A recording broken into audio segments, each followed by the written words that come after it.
laid on the table of the House on Tuesday, the 25th of November 2025. And they are part of that particular State of the Nation address. The debate or the consideration is as provided for in the House Standing Order number 24, paragraph 6, that the thanks of the House be recorded for the exposition of public policy contained in the address of His Excellency the President of the Republic of Kenya, President William Samoei Ruto, that was delivered in Parliament on that Thursday. So that is the priority business that the members of the National Assembly, as they convene this morning, shall be taking into consideration. This morning sitting, as the members debate, will be marking day 2 of the debate. And you will recall that when the President was presenting the State of the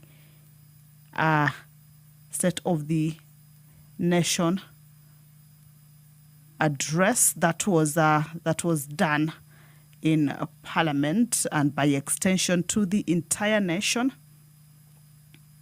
the President was unequivocal in his praise for the legislators, attributing much of the progress registered since 2022 to their diligence and cooperation in executing its mandate.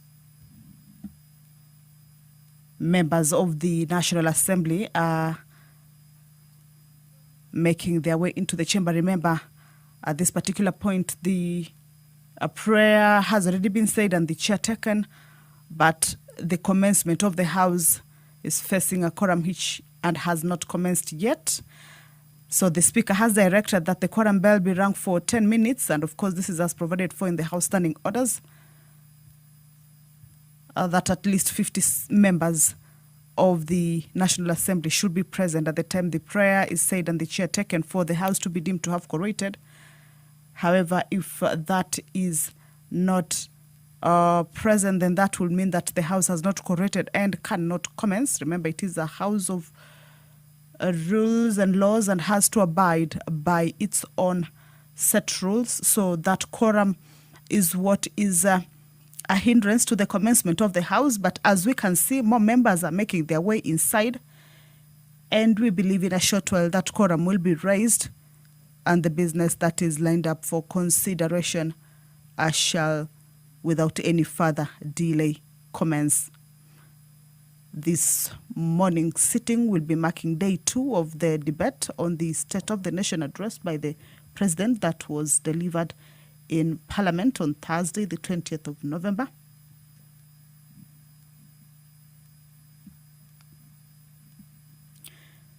In his speech, the President delivered a wide-ranging issues that reviewed his administration's record, acknowledged challenges as well as setbacks, and set out a bold roadmap for future development.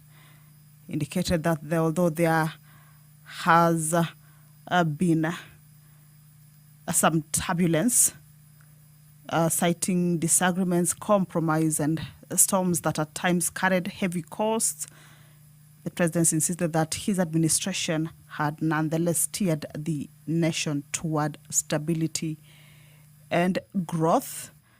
A number of issues were raised on those that have improved and also some of the challenges.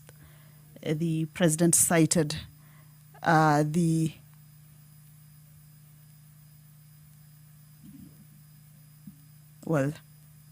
quorum is still underway. The quorum bell is still underway. If you're just joining us, that the House is about to commence. 12 minutes past the time that has been allocated for the sitting to commence, that is 9:30.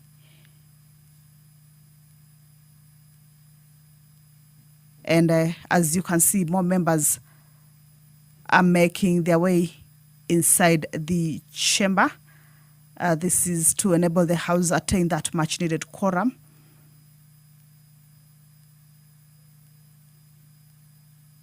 For the House to be able to commence. if that quorum is not raised, the House risks being adjourned. However, the business that is laid out for consideration this morning is one that the members cannot afford to lack that particular quorum or not to raise that much needed quorum, because this sitting marks day 2 of their consideration on the State of the Nation address that was delivered in Parliament at a joint sitting where the members are mandated to debate that address. The Tuesday afternoon sitting marked day 1, and members gave out divergent opinions regarding the address. Many of them, or majority of them, hailing the progress that has been made. Some of the sectors that the president indicated to have made progress regardless of the criticism that came about during the rollout of the projects include the Such at times you can ring the bell for further 5 minutes.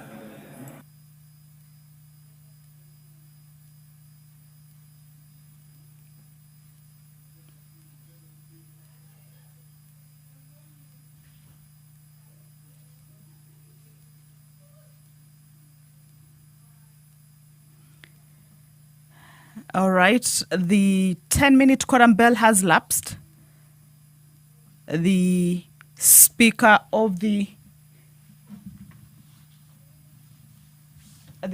has directed that a further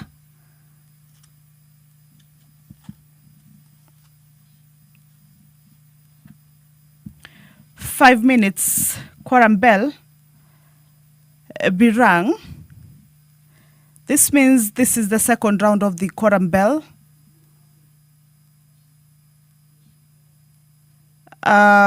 What that means is that at the lapse of this second round of the 5-minute quorum bell, if no quorum is present, then the speaker shall adjourn the House forthwith to the next sitting. The quorum of the House has to be 50 members, as provided for in the House Standing Order number 34, paragraph 1. And paragraph 2 indicates that if there is no quorum, then the quorum bell shall be on 10 minutes at the first round and a 5-minute, further 5 minutes at the second round.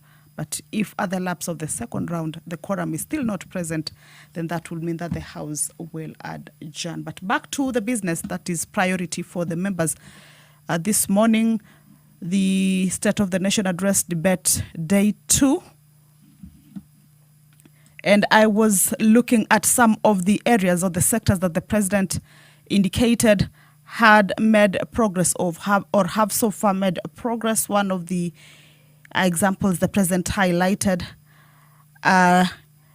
was the successful effort to bring inflation under control, indicating that inflation in 2022 stood at 9.6% and has steadily declined to 4.6%. That is as of last month. The president describing that as a significant relief for households that are struggling with the high cost of living. Also pointed out the stability of the Kenyan shilling, which had been in a worrying downward spiral, but has now steadied. That is at around 130, 129 shillings to the US dollar for nearly 2 years. That is the whip from the majority side engaging the Speaker to see whether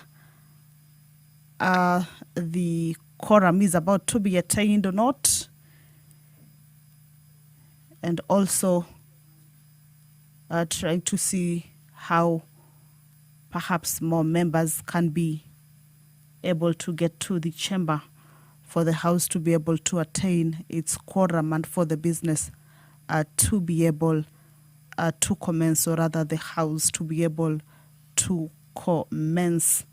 At this point, when the House lacks the quorum, that is where the leadership, more so the whips, are needed to be able to whip members who may be within the precincts of Parliament to get into the chamber.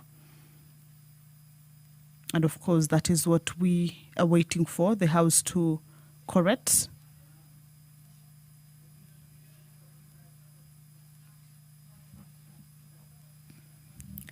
You will recall that also during the State of the Nation address, the President highlighted some progress in the agriculture and food security sector,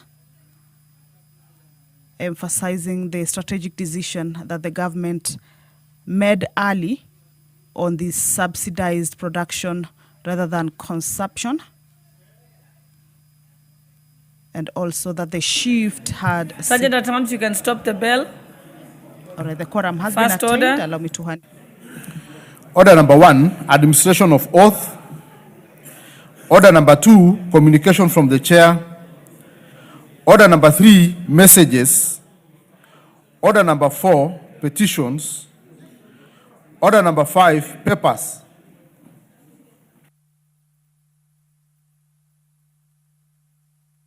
Honorable Wako, on behalf of Majority Leader, proceed. Honorable Speaker, I beg to lay the following papers on the table of the House today, Wednesday, 26th November 2025, morning sitting. 21st edition of the biannual report on the status of alcohol and drug abuse control in Kenya from the Ministry of Interior and National Administration. Number 2, annual report of the victim protection for the financial year 2024-2025 from the Office of the Attorney General. Number 3, the 4th annual report on the state of public-private partnership in Kenya for the financial year 2024-2025 from the National Treasury. Number 4, annual report for the fiscal year 2024-2025 on the implementation of the Equalization Fund. And number 5, the quarterly economic and budgetary review for the financial year 2025-2026 for the period ending 30th September 2025 from the National Treasury and Economic Planning. Number 6, annual report and financial statement for the Power of Mercy Advisory Committee for the financial year 2024-2025 from the Office of the Attorney General. Number 7, status of the implementation of recommendations of the first report of the Public Investment Committee on Social Services, Administration and Agriculture on non-compliant state corporations from the Office of Attorney General. And number 8, reports of the Auditor General and financial statements for the year ended 30th June 2025 and the certificates therein in respect of the following constituencies: 1, Fafi; 2, Garissa Township; 3, Igembe South; 4, Kangundo; 5, Gadiani; 6, Quisero; 7, Lagdera; 8, Laikipia East; 9, Laikipia West; 10, Mara; 11, Malava; 12, Mandera West; 13, Matayos; 14, Matungulu; 15, Mavokos; 16, Runyenjes; 17, Seme; and 18, Wajir North. Thank you, Honorable Speaker, and I lay. Order number 6, notices of motion. Order number 7, questions and statements.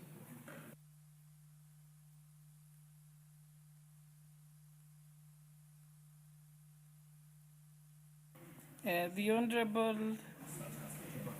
Honorable Kikaria, you have an ordinary question. Thank you, Honorable Speaker. Honorable Speaker, I rise to ask question number 81 of 2025 to the Teacher Service Commission.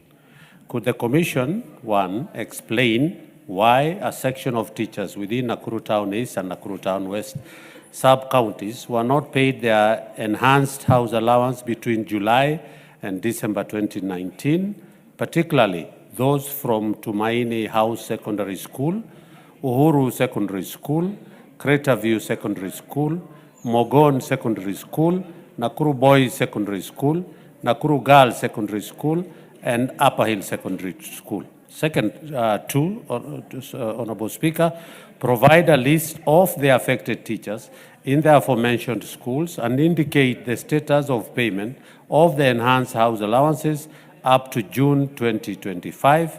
And lastly, number three, Honorable Speaker, state when the affected teachers will be paid the outstanding enhanced allowances for the said period. Thank you, Honorable Speaker.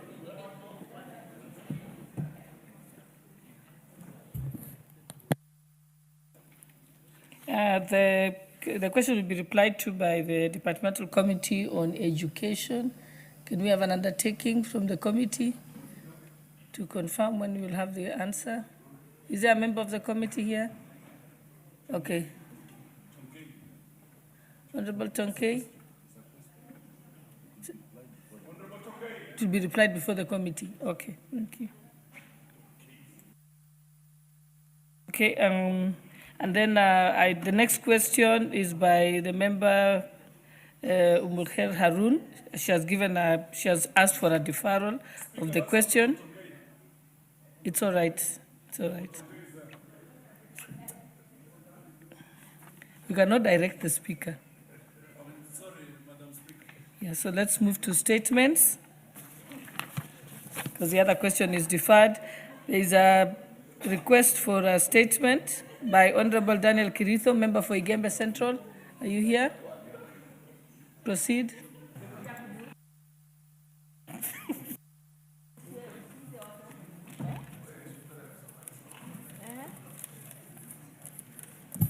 Thank you, Madam Speaker.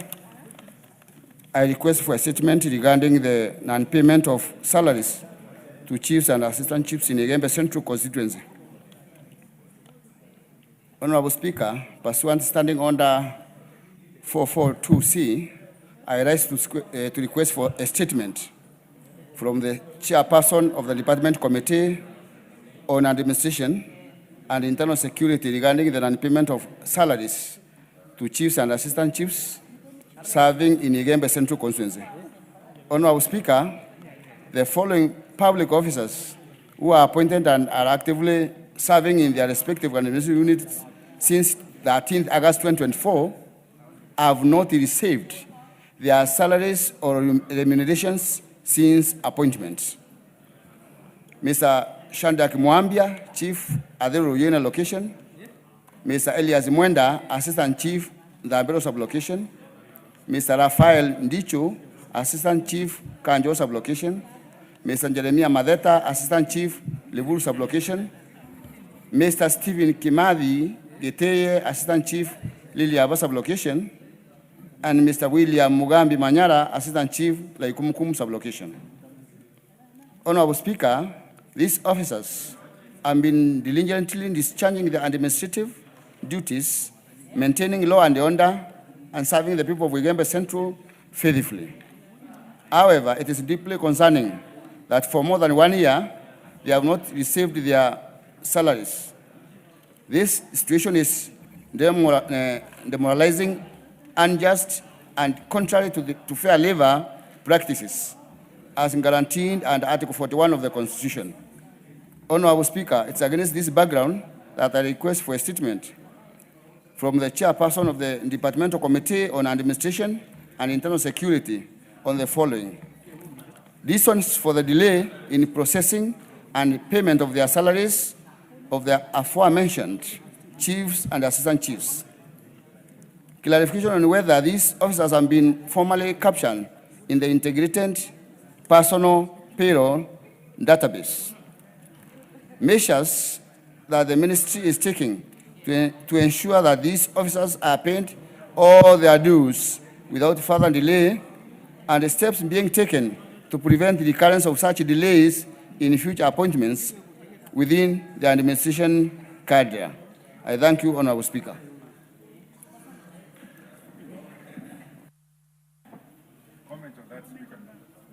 No, today we. Okay, I think I'll okay, but make it brief.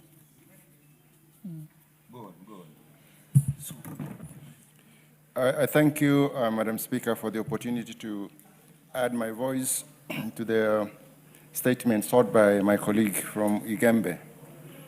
The same situation appears to be applying in Bonchari.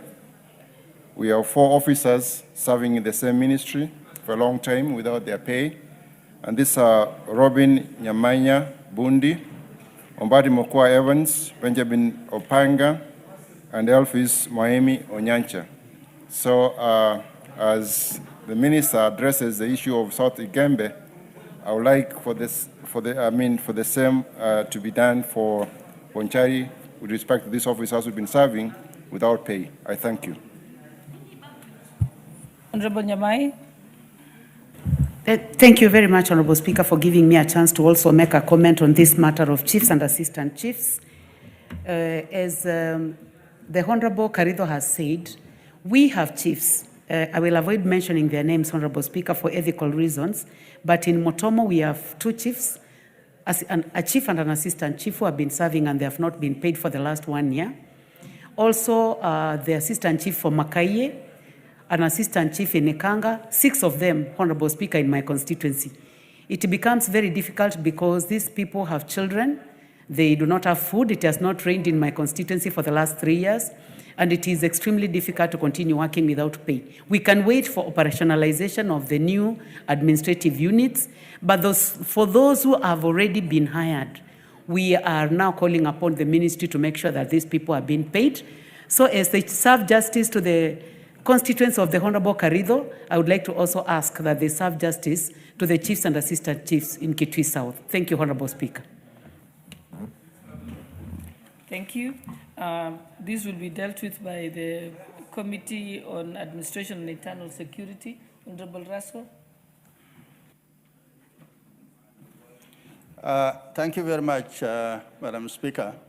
Madam Speaker, I would really like to have a consolidated list from even the other 2 colleagues. Because I think this issue appears to be rampant, we want to address it directly with the ministry, and we respond to the House in 1 week's time. Thank you. The Honourable Member for Marakwet West, you have a request for a statement. Honourable Timothy Toroitich.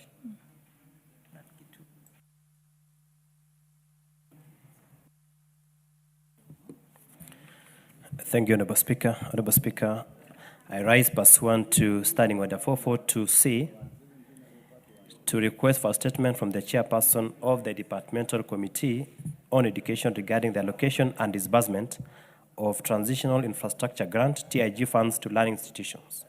Honourable Speaker, the TIG funds is a government initiative program managed by the Ministry of Education intended to support infrastructural developments in schools. Its objective is to address the infrastructural gaps in schools to accommodate the increasing student population following the implementation of the competency-based education, that is CBE curricula, and the transition policy guaranteeing 100% transition of learners from primary to secondary education. However, several projects initiated by the Ministry of Education under the TIG program in Marakwet West constituency have stalled, leaving incomplete structures and disrupting learning in the affected schools. Additionally, the criteria and procedure used by the Ministry of Education in allocating and disbursing TIG funds to learning institutions remain unclear to stakeholders, raising concerns about equity, transparency, and accountability in the distribution of these funds. Honourable Speaker, it is against this background that I request for a statement from the Chairperson of the Departmental Committee on Education the following. 1, a report detailing the learning institutions that have received TIG allocations from financial year 22-23, 23-24, and 24-25 across all sub-counties in the country. Number two, the legal, policy, or administrative framework guiding the said allocations and disbursements. Number three, plans the Ministry of Education has put in place to ensure that the stalled projects that were initiated are completed, including expected timelines for completion. And four, measures the Minister has put in place to ensure fair, transparent, and equitable distribution of TIG funds in learning institutions across different counties and constituencies. I thank you, Honorable Speaker.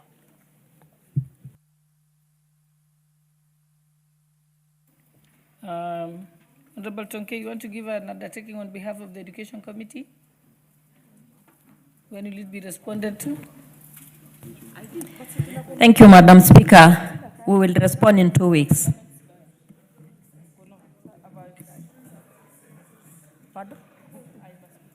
I think it better be 1 week because of recess. Yes. And Honorable But Honorable Speaker, looking at the calendar, we are going for recess on Thursday. So I don't think it will be possible for us to respond to that statement before Thursday.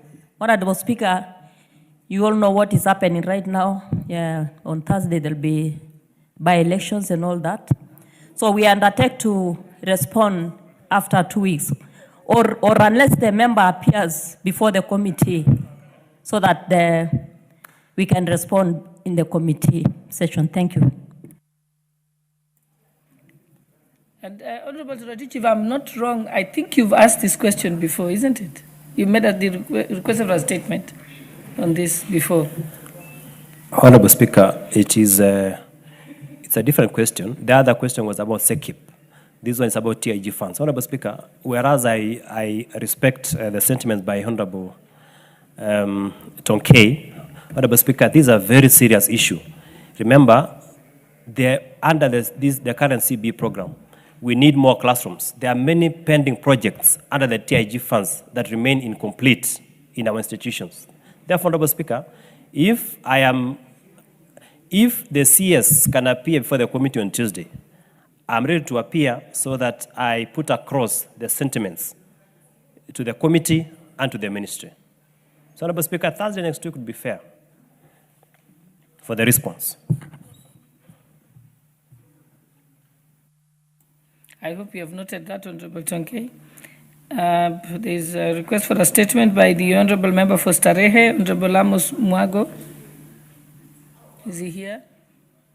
Okay, we'll defer it.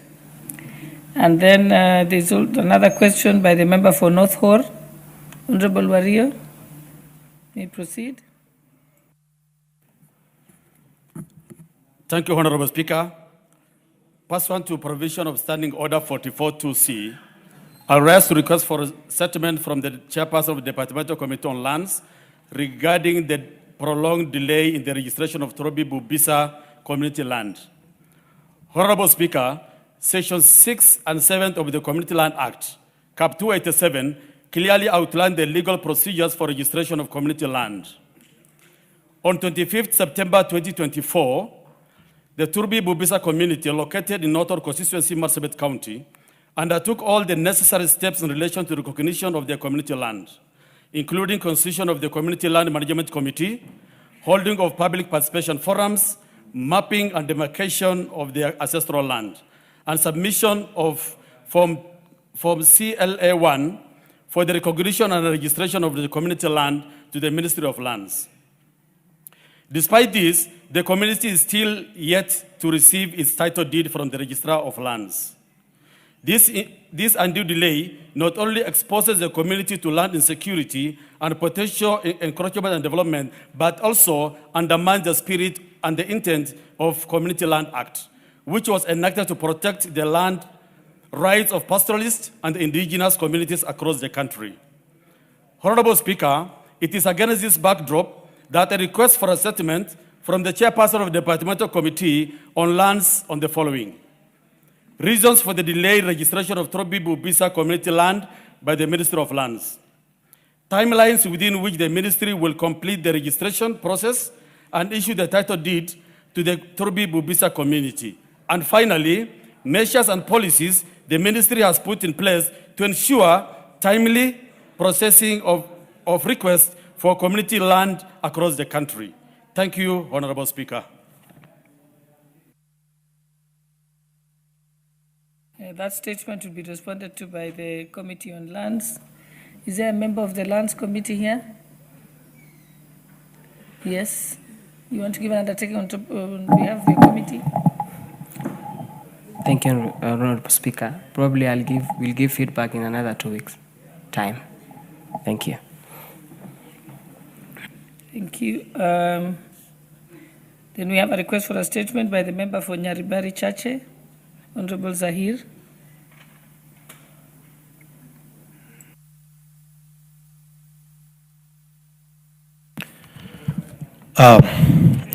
Thank you, Honorable Speaker. Honorable Speaker, I think there was a bit of a confusion this morning. I'm not supposed to do a statement. I'm supposed to raise a question. So I think I will defy it. Thank you, Honorable Speaker.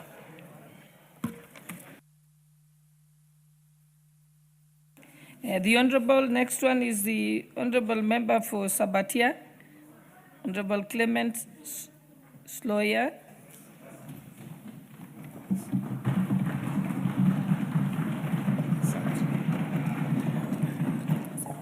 Honorable Naomi Wako, you wanted to say something first? Hold on, Honorable Clement.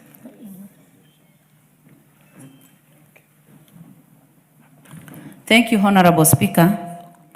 Putting into consideration the number of days and months that Honorable Clement's lawyer has been out because of health issues, as 13th Parliament, we thank God that he's back.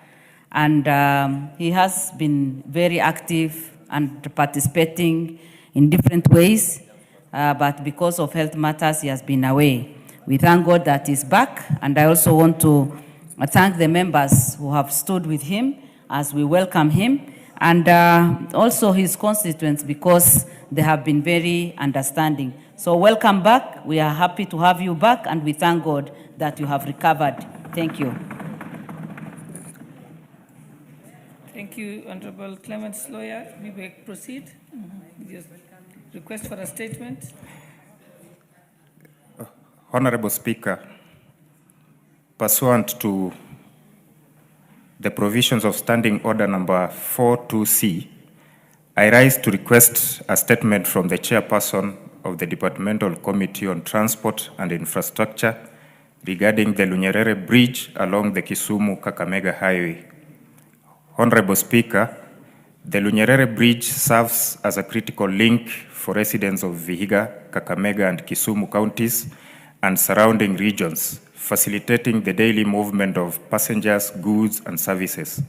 However, the bridge is narrow, lacks adequate safety guardrails, and is poorly illuminated. As a result, it has increasingly become a black spot. Several lives have been lost over the years, with vehicles and motorcycles frequently plunging into the river when motorists lose control due to heavy rains or during periods of low visibility.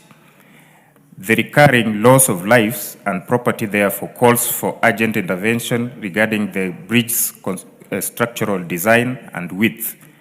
Honorable Speaker, it is against this background that I request for a statement from the chairperson of the Departmental Committee on Transport and Infrastructure on the following. 1, immediate measures and long-term interventions being taken by the Ministry of Roads and Transport to enhance the safety of motorists and pedestrians on Lunyerere Bridge along the Kisumu-Kakamega Highway. 2, plans, if any, to expand the bridge to meet the required safety and traffic standards, including the expected timelines for commencement and completion. And 3, the immediate plans the ministry has to install guardrails, reflective signage, road markings, and proper lighting to enhance safety of motorists and pedestrians on Lunyerere Bridge. I thank you.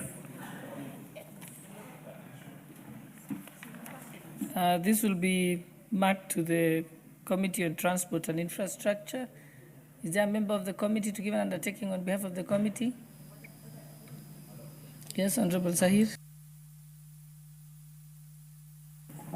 Honorable Speaker, we will do something about it, respond to it. Thank you. Maybe 1 week. Thank you. Thank you. There is also a request for a statement by the Honorable Joyce Kamene, member for Machakos County. Just walked in on time.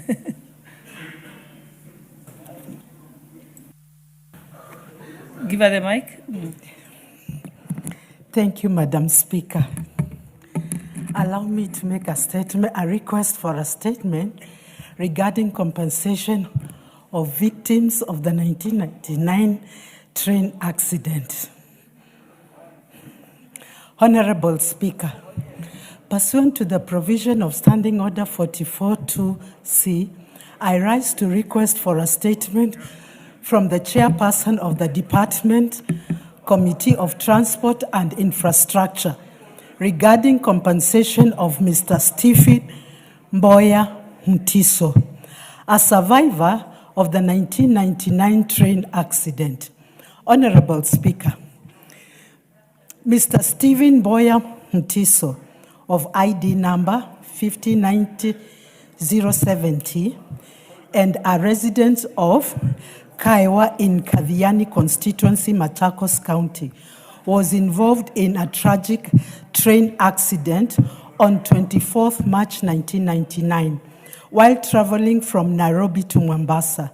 The accident, which occurred when the train derailed in Tsavo National Park, claimed 32 lives and left more than 100 passengers injured. Mr. Stephen Mboya sustained serious injuries and was admitted to Kenyatta National Hospital for 8 months. Following his discharge, he has continued to attend monthly medical clinics. Tragically, his mother, the late Ngondu Mutio Musembi, was among those who lost their lives in the accident. The Kenya Railway Corporation undertook to cater for the burial expenses for the deceased persons and to assist with medical bills for the injured victims.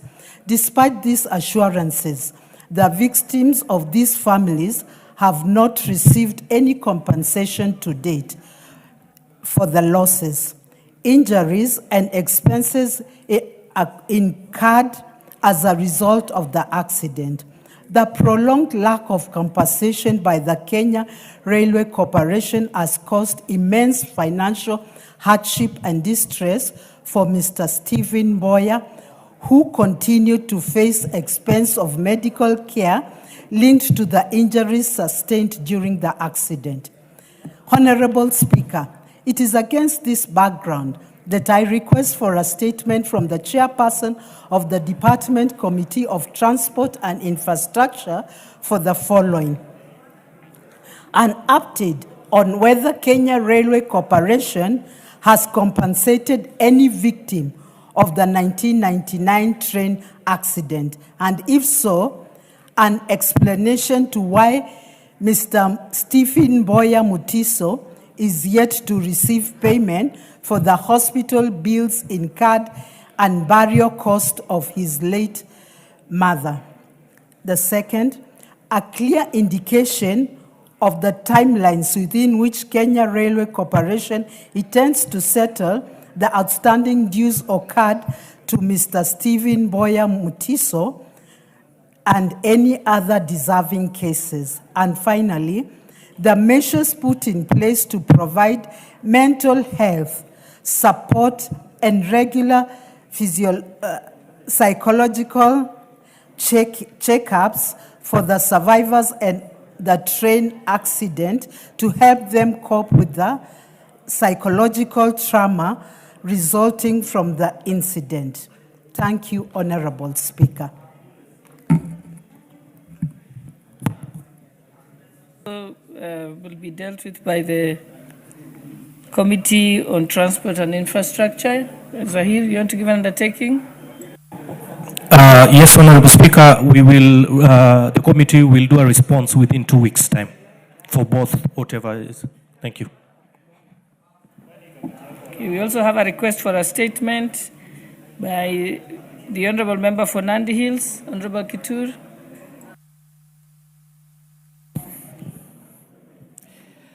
Thank you, Honorable Speaker. Pursuant to the provisions of Standing Order 44-2C, I rise to request for a statement from the Chairperson of the Departmental Committee on Transport and Infrastructure regarding the poor road design of Mombasa-Malindi Highway, specifically Katzengo area.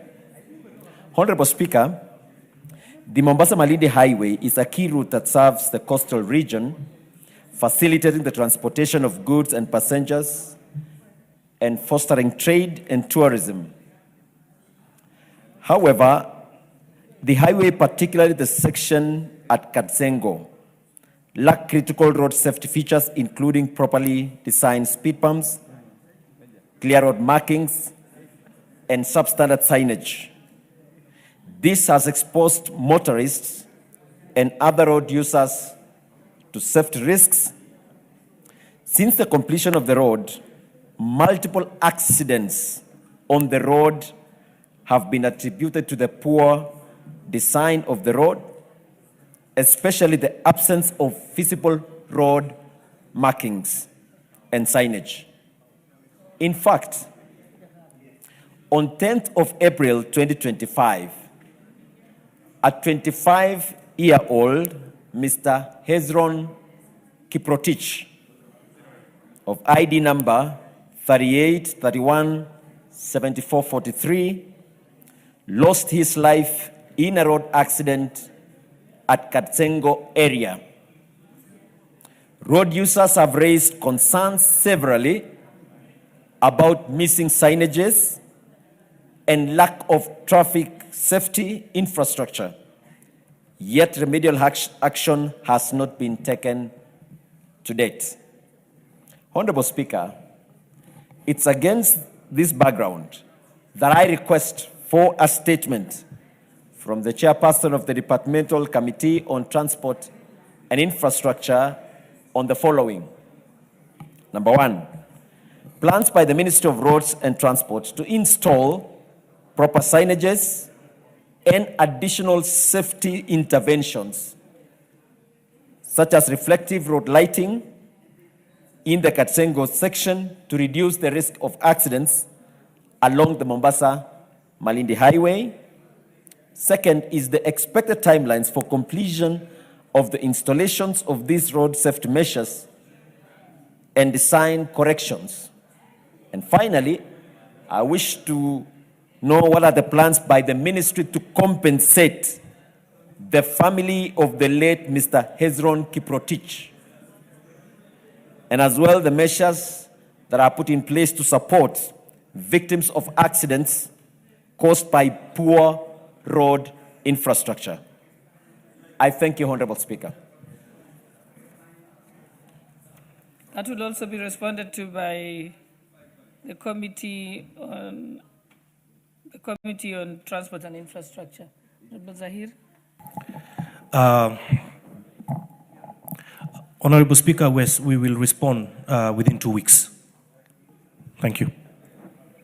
Thank you. Next, we have a request for a statement by the Honorable Mohammed Ado, member for Wajir South.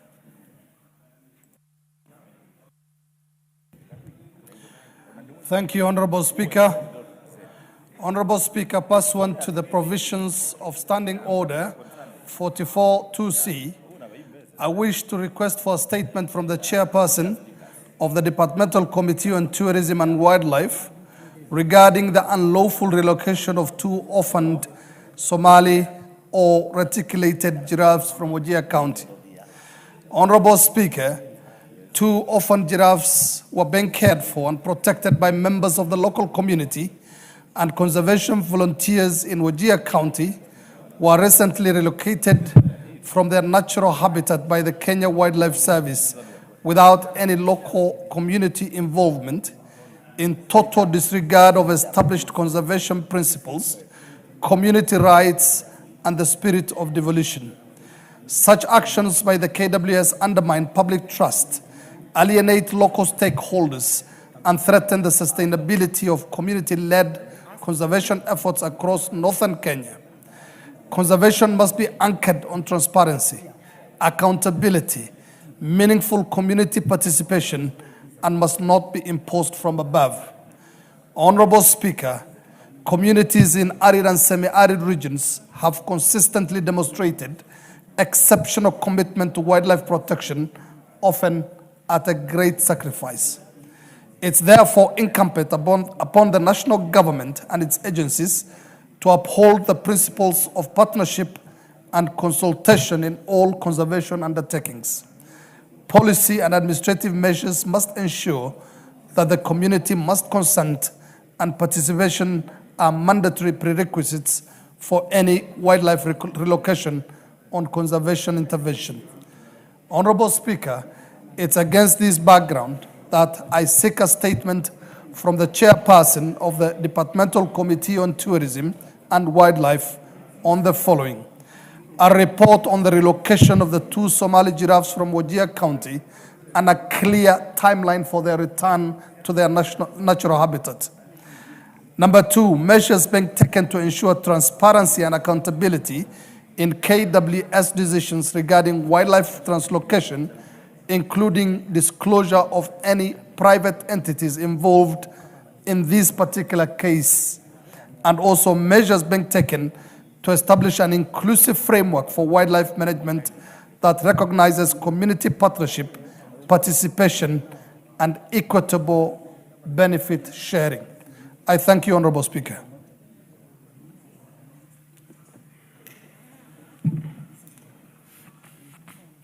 That will be dealt with by the Committee on Tourism and Wildlife. Is there a member of that committee here? Okay. Honorable Wako, you want to give an undertaking? Yes, Chair. Yes, Honorable Speaker, I will make sure that the Chair will respond to this as early as possible because it needs some serious attention. Thank you. And before we proceed, I'd like to recognize the presence of members of the ACK Church Kirinyaga Parish from Kirinyaga Central Constituency, Kirinyaga County. They are seated in the public gallery. On behalf of the National Assembly, we welcome you to the National Assembly. Thank you. Honorable Oundo, you have a statement, request for a statement? Thank you, Honorable Speaker, for indulgence. Honorable Speaker, pursuant to provision of Standing Order 442C, I rise to request for a statement from the chairperson of the Departmental Committee on Labor regarding the reported assault of a Kenyan worker by a foreign national at the TCA Mabati factory in Eldoret. Honorable Speaker, one Andrew Tabu Kagwa Waliera, hold of ID number 3242230, and a resident of Sibinga sublocation, Nambuku location in Funyula constituency, was captured on video being violently assaulted, demeaned and threatened by his Chinese supervisor, Mr. Shi Zinding. This repressive act, now in the public domain, has sparked widespread outrage and raised serious concerns about the treatment of Kenyan workers by certain foreign employers operating in our country. Honorable Speaker, the victim is currently in poor health, nursing serious injuries sustained during the assault. He has been unable to resume his duties effectively and shockingly is now reportedly facing threats of dismissal from employment. Even more worrying is the allegation that he was coerced into recording a video with his assailant purporting to forgive him, an act clearly aimed at repressing the truth and obstructing justice. This matter goes beyond an isolated case of assault. It touches on the dignity of Kenyan workers, the sovereignty of our labor laws, and the responsibility of the state to protect citizens from abuse, intimidation, and unlawful treatment within their place of work. Honorable Speaker, it's against this background that I seek a statement from the chairperson of the Departmental Committee on Labor on the following.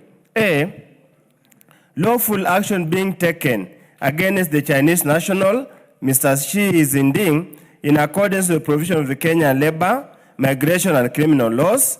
Steps B, or 2 steps being initiated to ensure adequate compensation and medical support for the victim, Mr. Andrew Kagwa Waliera, for the injuries, trauma, and economic losses he has suffered. And 3, the immediate and long-term measures the government is putting in place to prevent the recurrence of such assaults, mistreatment, violation of Kenyan workers by foreign employers, and to guarantee a safe, dignified, and lawful working environment for all employees. I thank you, Honorable Speaker. Thank you. That will be forwarded to the committee, the Labour Committee. Anybody from the Labour Committee to give an undertaking? Honorable Wako, then. Thank you, Honorable Speaker. I'll talk to the chair so that they respond before we go on recess. Thank you. Now we go to responses to statements. We'll start with the Honourable Member for North Hall, Honourable Warrior. Statement. Who's responding? Honourable Ruto, you're the one responding? Okay.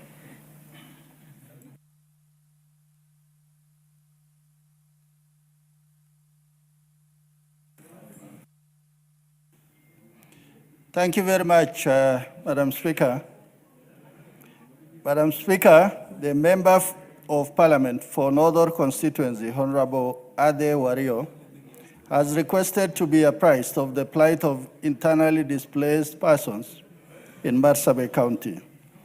The Honorable Member sought to be informed, plans to expedite and conclude the process of resettlement to the specific measures being implemented to restore and sustain long-lasting security and peace in Marsabit County. Honorable Speaker, Marsabit County has internally displaced people arising from 2017 to 2021 conflict. Consequently, the CS for Interior and National Administration has formed IDP's committee chaired by the county commissioner. Other members of the committee include the county government members, members of parliament, and the committee has the following terms of reference. Profile of internally displaced persons who are displaced from the existing homes and farms. Make appropriate recommendation on how the problems of IDPs can be resolved. Honorable Speaker, the following measures have been taken. 1, formation of a county peace committee. 2, all political activities which are geared towards community animosity and divisions have been banned. 3, intensify both mobile and foot patrols, particularly in vulnerable and high-risk areas. 4, establishing temporary checkpoints along key route and access point to monitor movement and intercept any highway criminal activities, enhance surveillance, and ensure a quick police response. And 5, revitalization of community policing committees to strengthen collaboration between law enforcement agencies and local communities. And 5, community engagement and public sensitization through public barasas and consultative forums to sensitize residents. Signed by Honorable Kipchumba Murkomen, EGH, Cabinet Secretary for Interior and National Administration. Honorable Speaker, I beg to submit.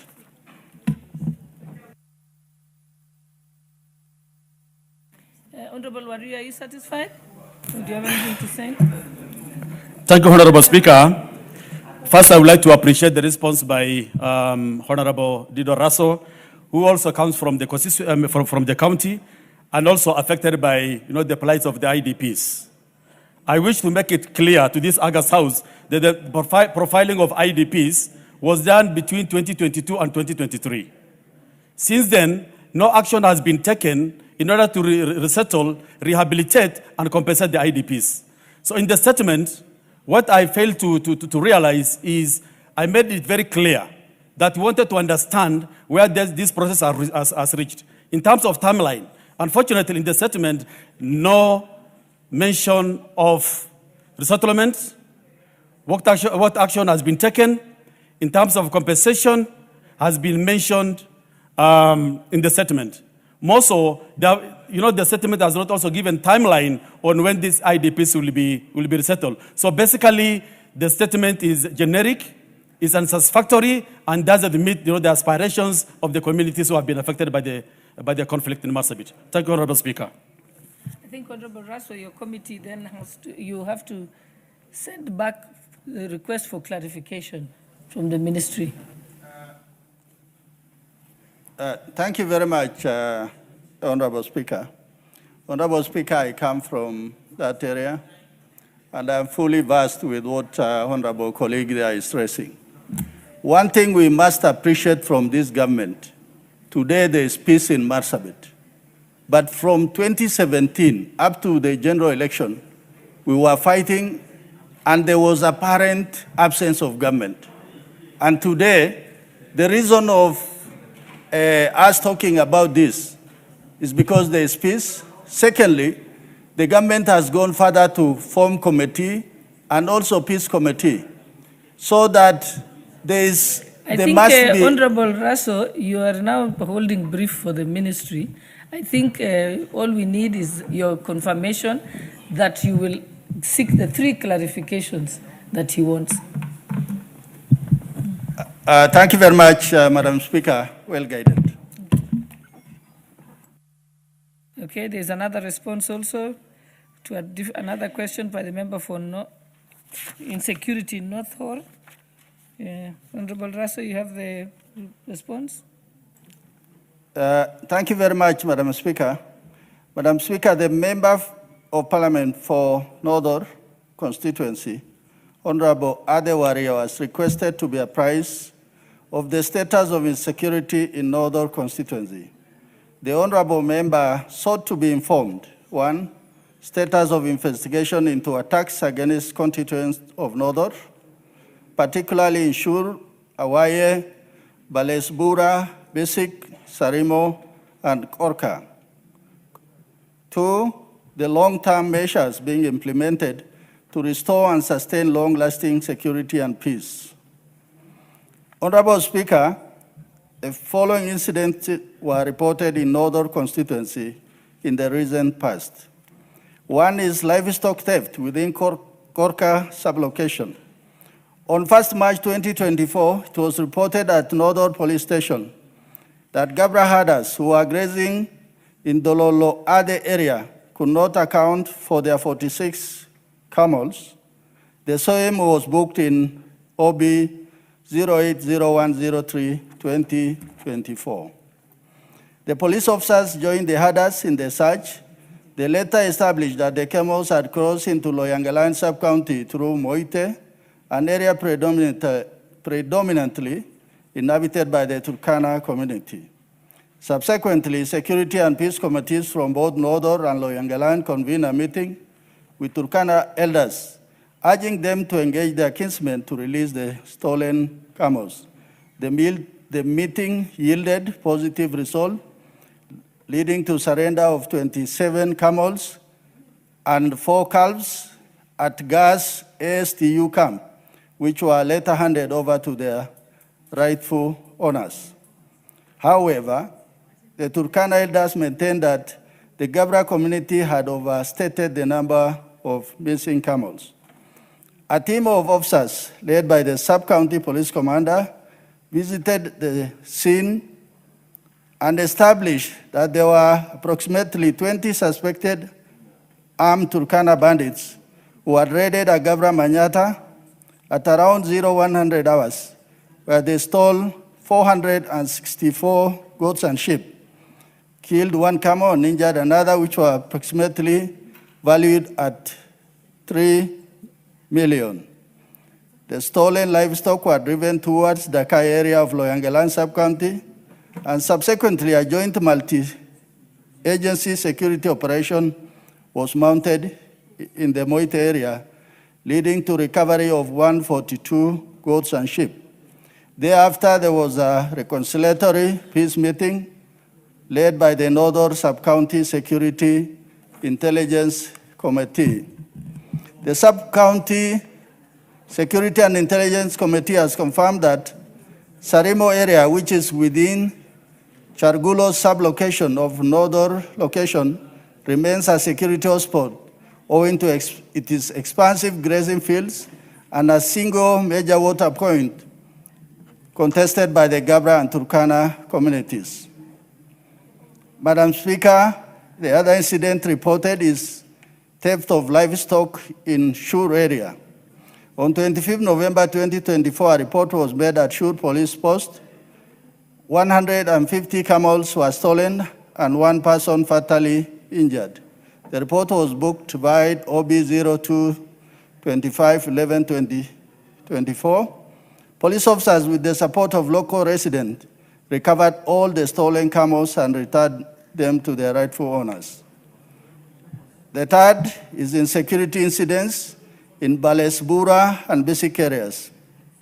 On 6 September 2025, a banditry attack occurred in Balesbura and Bisik location within Marsabit North Sub-County, resulting in the fatal injury of 3 Gabra pastoralists and serious injury to 1 person in the Dambala Badana area. Following the incident, an inquest file 04-2025 was opened, and chiefs from both Marsabit North and Loyangalan sub-counties recorded their statement. Insecurity within Loyangalan sub-county. Honorable Speaker, on 13 October 2025, a report was made at Loyangalani Police Station by Epus Lichochi that suspected Gabra bandits had attacked and fatally injured a herder at one of water wells within gas location of Northern Sub-County. The incident was booked in OB. The deceased body was later interned in Loyangalani, followed a postmortem. On 19 October 2025, suspected Turkana bandits, in what is believed to be a retaliatory attack, shot and killed Guyo Elema Halake while he was herding cattle in Milima Siriko in gas location, Northern Sub-County. The long-term measures being implemented to restore security within the area. 1, STU camp at gas continue to enhance security within hotspot areas.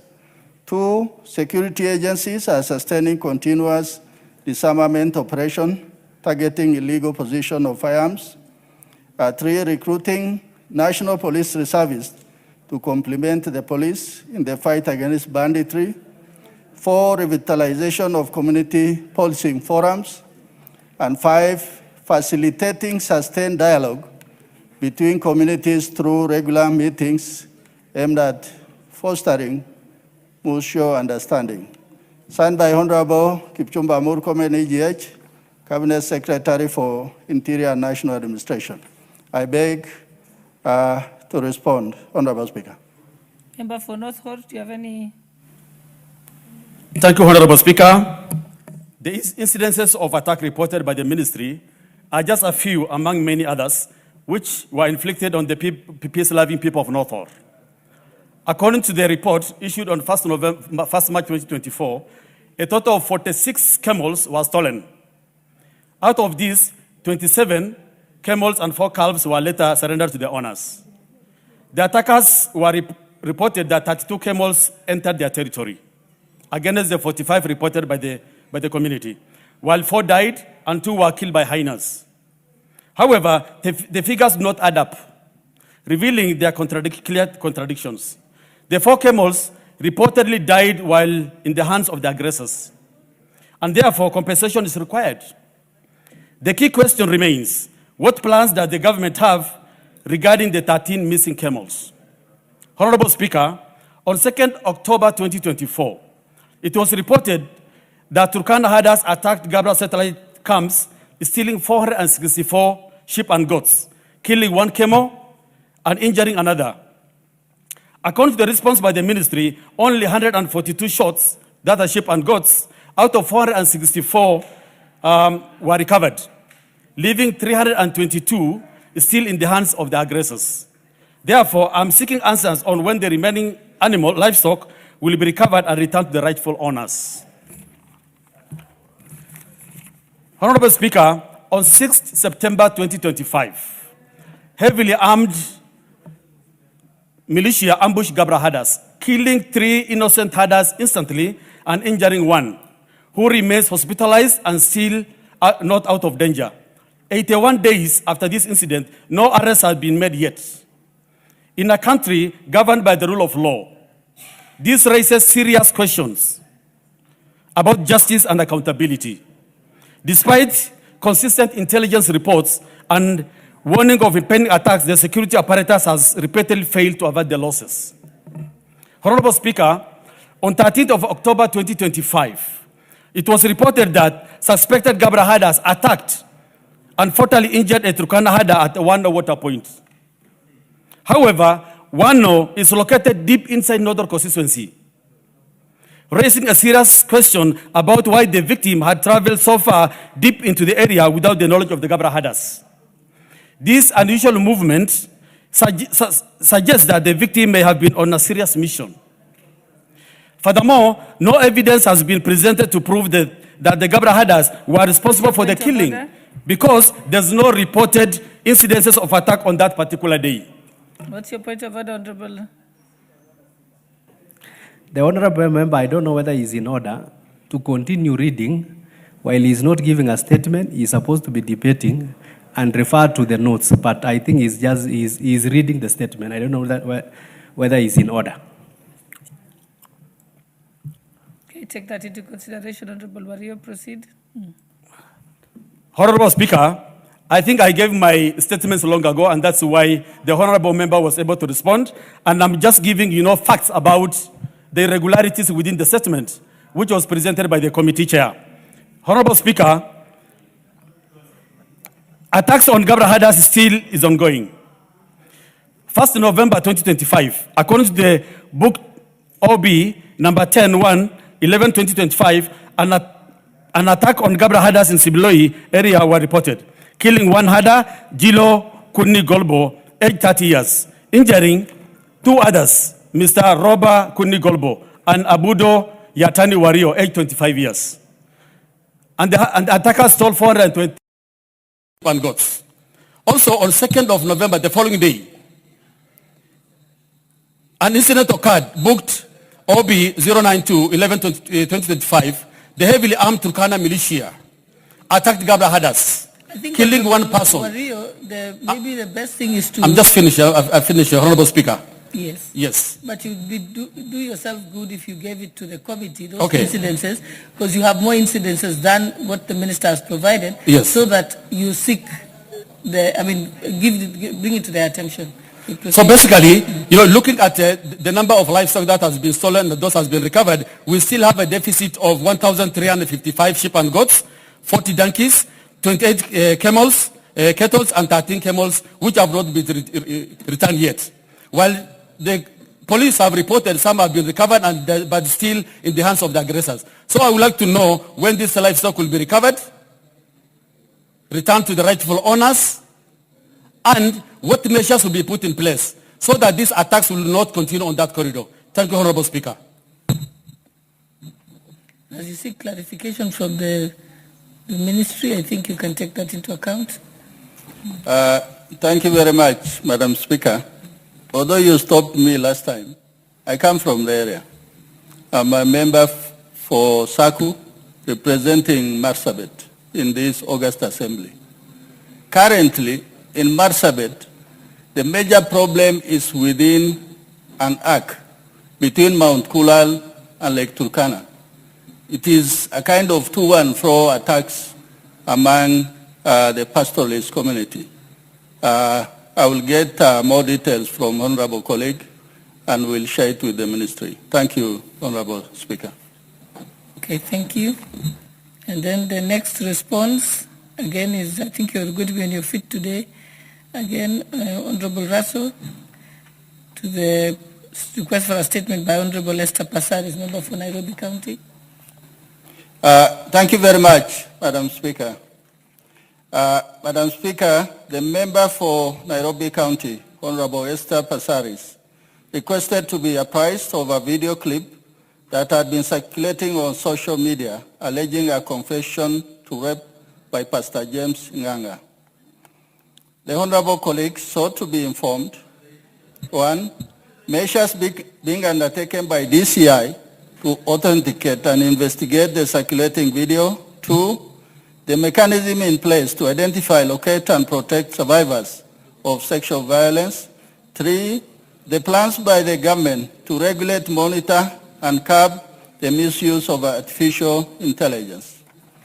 Honorable Speaker, a video clip that circulated online in early October 2025 purportedly showing Pastor James Nganga confessing that in his youth, he and 7 other men participated in the gang rape of a woman.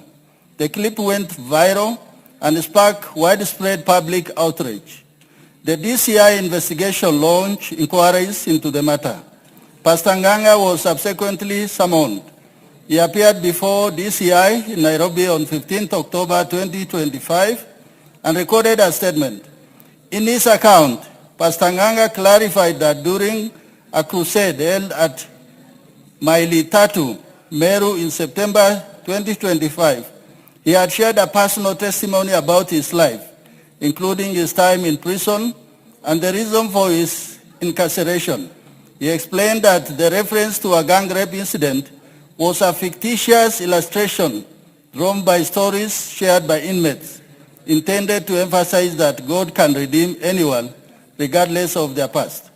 An exhibit memo form has been prepared requesting the Communication Authority of Kenya to download and preserve the video clip from the provided link, determine whether it was AI generated or digitally manipulated, to certify the clip and furnish a forensic report. Meanwhile, the investigating officers in the process of identifying the congregants who attended the Maili Tatu crusade with a view to interviewing them to obtain further investigative leads. Honorable Speaker, investigations are ongoing with forensic digital result and intelligence analysis being awaited to aid in determining the authenticity of the clip. Upon receipt of the forensic report, the inquiry file will be forwarded to ODPP for perusal and appropriate advice. 2, mechanism in place to identify, locate, and protect survivors. Honorable Speaker, the NPS, through the DCI, has established mechanism to identify, trace, and protect survivors of sexual violence. 1, gender and children protection units, operational at county and sub-county levels. 2, the DCI collaborates with medical, psychosocial, and legal support services providers to ensure survivors receive comprehensive care and protection. 3, in cases involving online circulation of sensitive or explicit content, the Cybercrime and Digital Forensic Unit works with the Communication Authority of Kenya and social media platform. 3, survivors are referred to gender officers, counselors, and partner agencies for trauma counseling. And 5, the government continues to strengthen multi-agency coordination to ensure safety, privacy, and dignity of the survivors. Honorable Speaker, plans by the government to regulate, monitor, and curb misuse of AI and other digital technologies. 1, the recent assent by President to key legislation, including the Computer Misuse and Cybercrime Amendment Bill 2024, has strengthened the legal framework. 2, recognizing that rapidly advancing digital tools, including generative AI, deepfakes, automated boots, and still editing software can be weaponized. Honorable Speaker, it is within the sovereign responsibility of any state to institute appropriate measures to differentiate a citizen from non-citizen.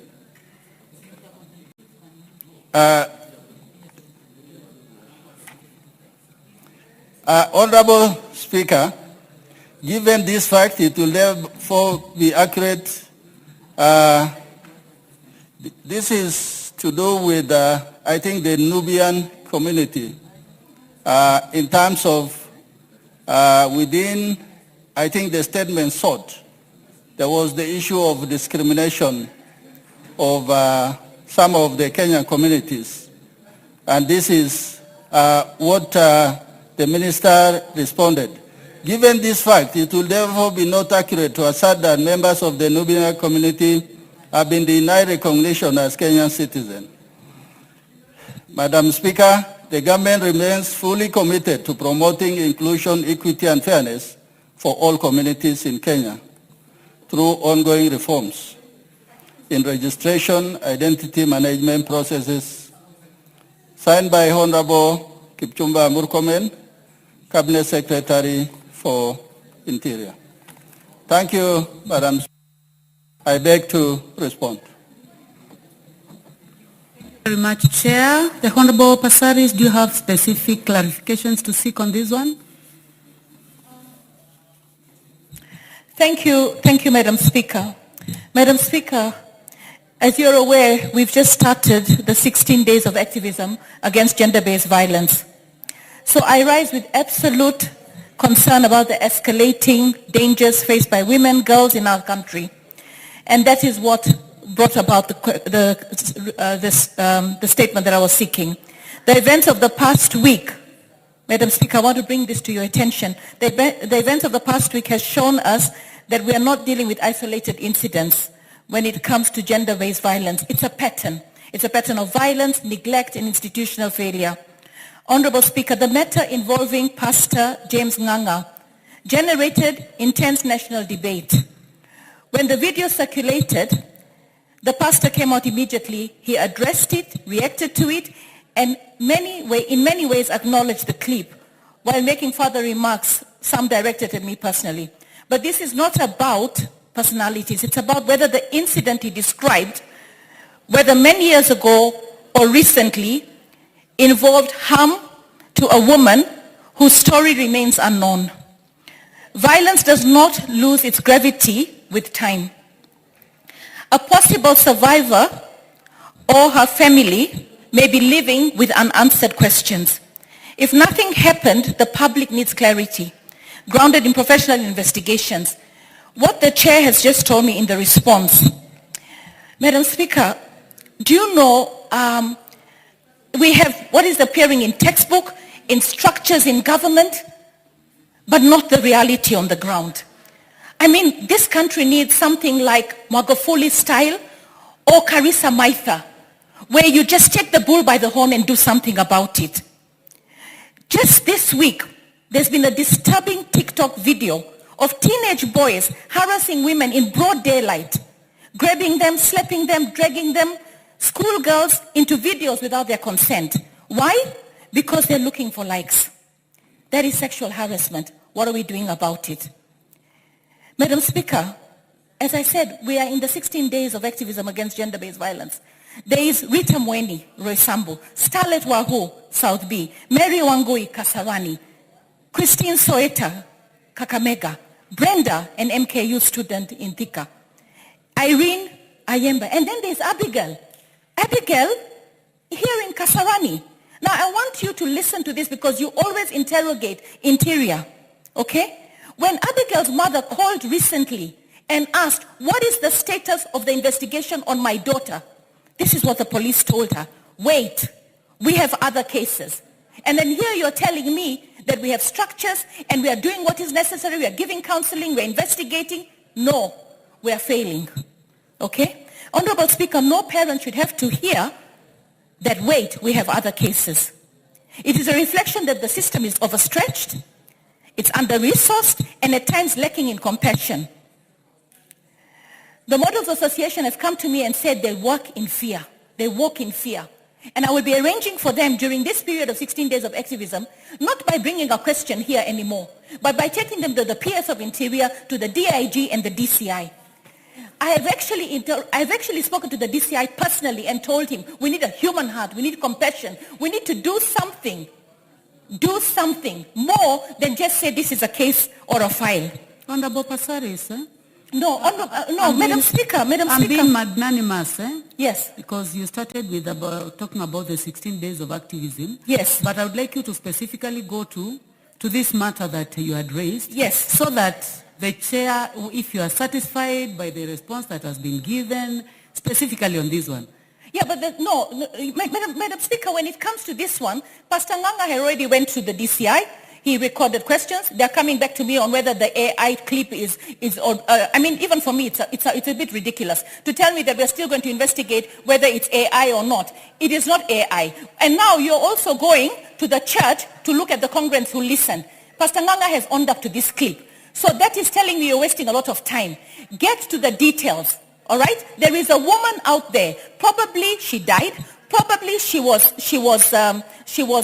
a child. Probably she got HIV, right? You're not telling me how you're going to identify in that area where the rape was concerned. Was there a reported case? Can you reach out? I've seen America solve cases with forensic. 30 years passed. What are we doing? Where is our forensics working? Is it working? And then when it comes to Pastor Nganga, do you know, I want to say, it is not when you seek forgiveness from God, right? It's more than just becoming a reformed person. It is also going and making peace with those people that you wronged. And if he wants, we should find the victim.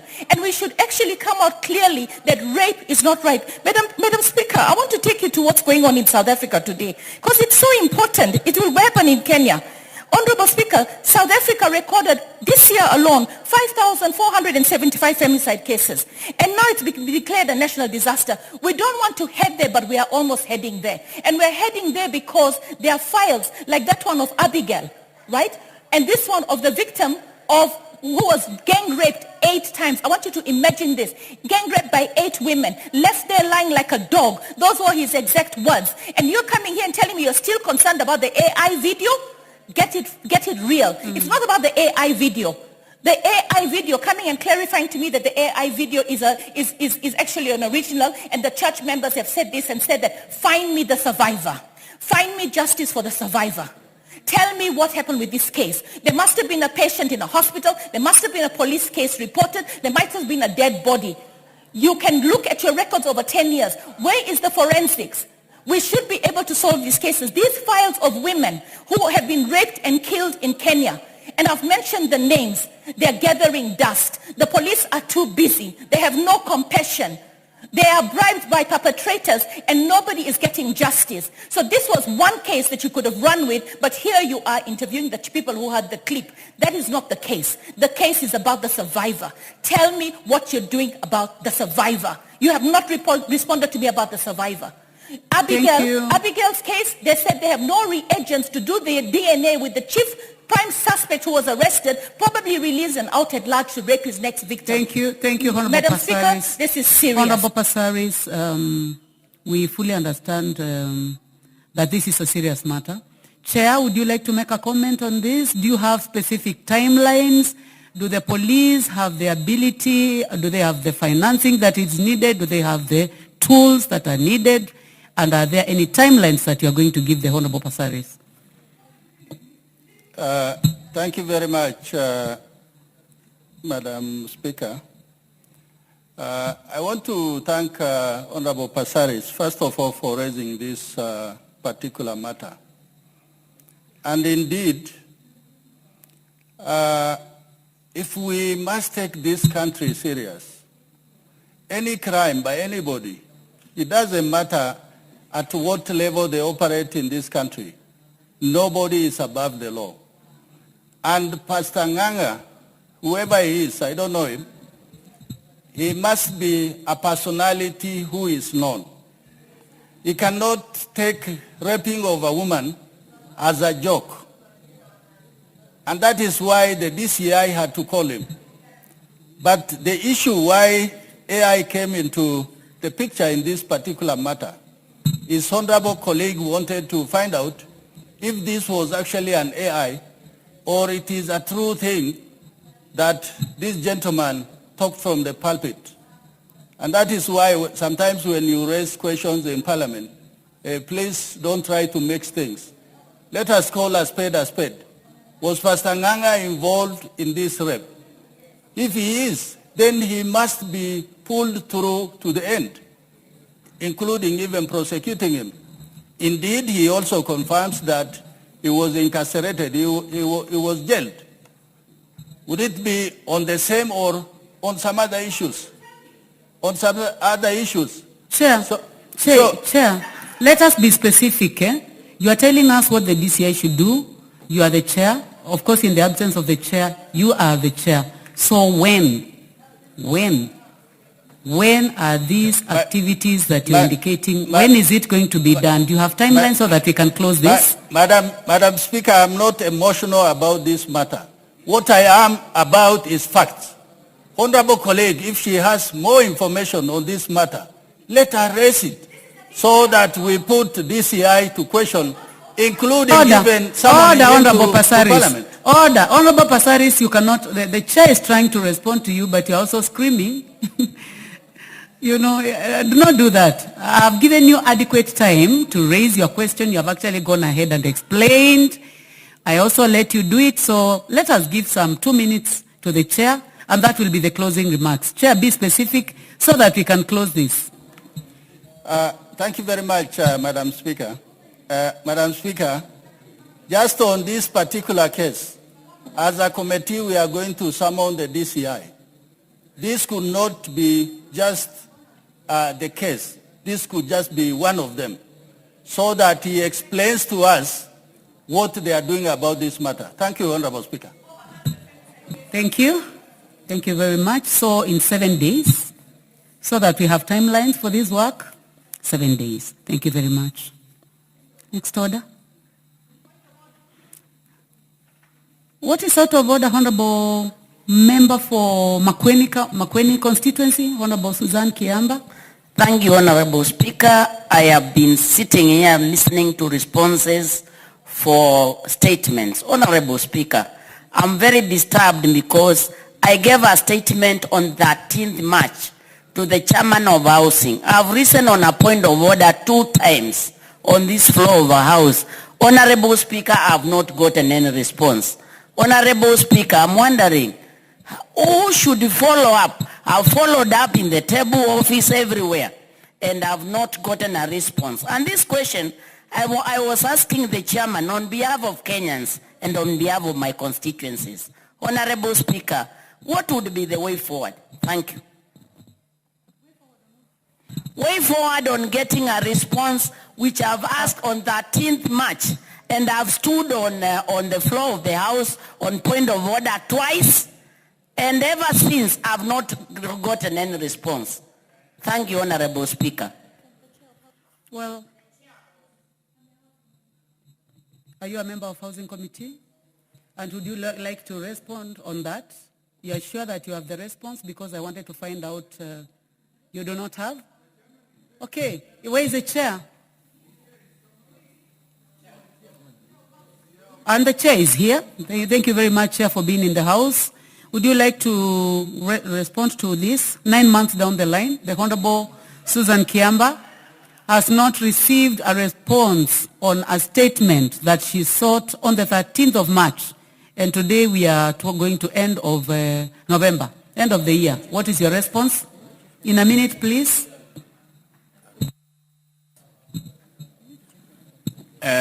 Madam Speaker, I wish to request for time. You remember, Madam Speaker, when that question was raised, we went for recess, and of course we had organized to come and give a reply. And then the minister has not done a good report on it, so we're still requesting. I will still request for probably 1 week so that I can respond to it. Okay, from March to now, fair enough, review your documents and give a response in, you said 1 week. So be it. Thank you. Next order. Before we go to that, Honorable Rahim Dawood. Honorable Rahim. Honorable Suzanne, so that we move to the next business. The chair said that you're going to get a response in 7 days, in a week. You know we are closing the session, and now you have ordered in 1 week. So I think, am I being assumed? Because now it is, we passed 3 sessions, and now you have said within a week I should be answered. Will it be online, or how will I be answered? Thank you, Honorable Speaker. Honorable Suzanne, for your information, we still have a week in this house, and this is a house of records, and the chair has made a commitment that you will get your response in the next 1 week. So 1 week, good enough, and have you accepted? You accepted, so thank you. Honorable Dawood? Madam Speaker, I want to do for the President's speech, that's why. Very much. Next order. Order number 8, the Local Content Bill, National Assembly Bill number 45 of 2025, first reading. A bill for an act of Parliament to provide a framework to regulate local content in Kenya, to promote the local industry, provide the sourcing of locally produced goods and services, and for connected purposes. Order number 9, motion, debate on the President's address, second allotted day.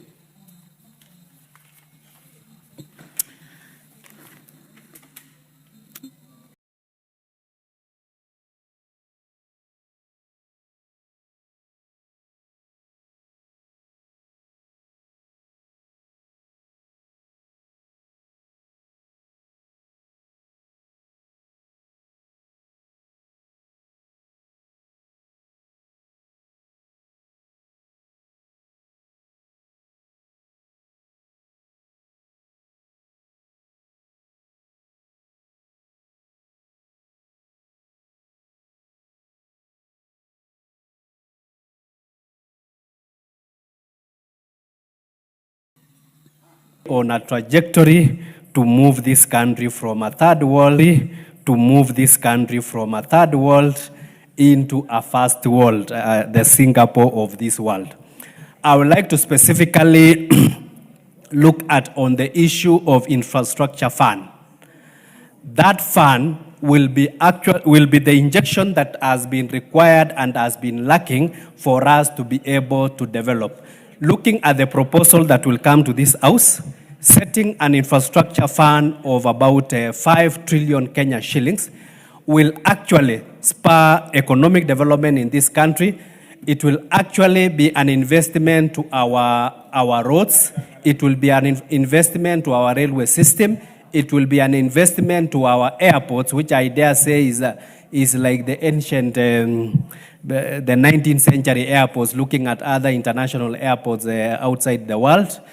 It will be an injection to making sure this country is food sufficient in terms of spending money on mega irrigation schemes and mega dams. It will be an injection to make sure that agriculture, which is actually the backbone of this country, can both rely on rain-fed agriculture as well as on the irrigation system. So the speech in itself, and I would like to call this house, let us support the President's agenda so that we create this fund. And the funds are there. If you look at what we are borrowing in China, we are all actually borrowing from the savings from the pensioners in China. We are actually borrowing from the savings from the pensioners in Europe. We are actually borrowing from the savings from the pensioners in the United States. why don't we use the same system to borrow from internally? Like if you look at what the NSSF has been able to save, if you look at what the other pension schemes have been able to save, if we create a fund which is well managed, which those resources can be invested for purposes of developing this country will gain a lot in terms of using our own source to be able, instead of going and borrowing. Secondly, we have parastatals that are dear to us, but all of us know government is very poor when it comes to doing business. So there is no reason why we should have these parastatals that have no strategic component in their functions. The only thing is that they practice what we call commercial activities. And even if they have to be regulated, there are bodies that can regulate business. We don't have to do business ourselves, like selling oils or selling bundles in Safaricom for us to be able to have that strategic component. So it is very important that given this bill that will come up for the infrastructure fund, we look at the entirety of our parastatals and the need to be able to streamline them, the need to give the private sector to be able to do business. And I believe if we are going to look at these parastatals, we shall be able to get enough funds, about 1 trillion, that we can bump into the infrastructure fund for purposes of developing the infrastructure that is needed in this country. Secondly, a healthy nation is a wealthy nation, or a wealthy nation is a healthy nation.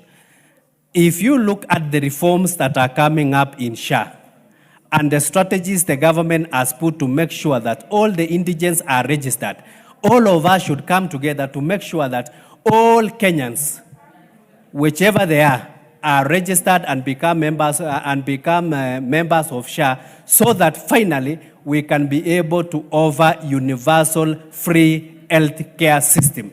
And whenever you have a free health care system, we shall create, because if there is something that causes poverty in this country, is whereby a situation whereby your relative is sick and you have to cover around 2 million, and the only thing you are forced is to sell your assets so that you can be able to offer that treatment. If that can be brought to a stop, we have a working free healthcare system. It will save this country. So I support the president in his State of the Nation address, and we shall make sure that all the...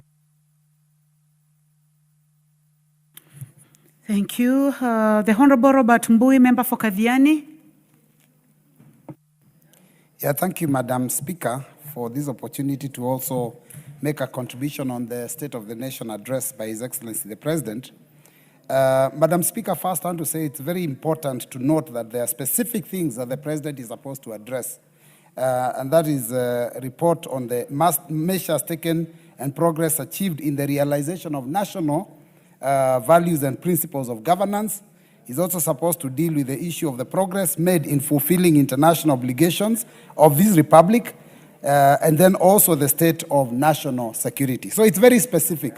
Madam Speaker, unfortunately, the President is very good at making speeches. When he came here, he had those long, drawn-out speeches that he's normally good at, which unfortunately went beyond what is expected in law.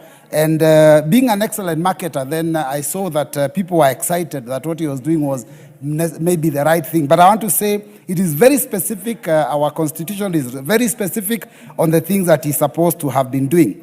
Madam Speaker, it is important to note that the President did tell us that we are doing well. But then I want to say that you don't tell people that they are doing well. You cannot go and tell your neighbor you're doing well. The neighbor must be able to feel it.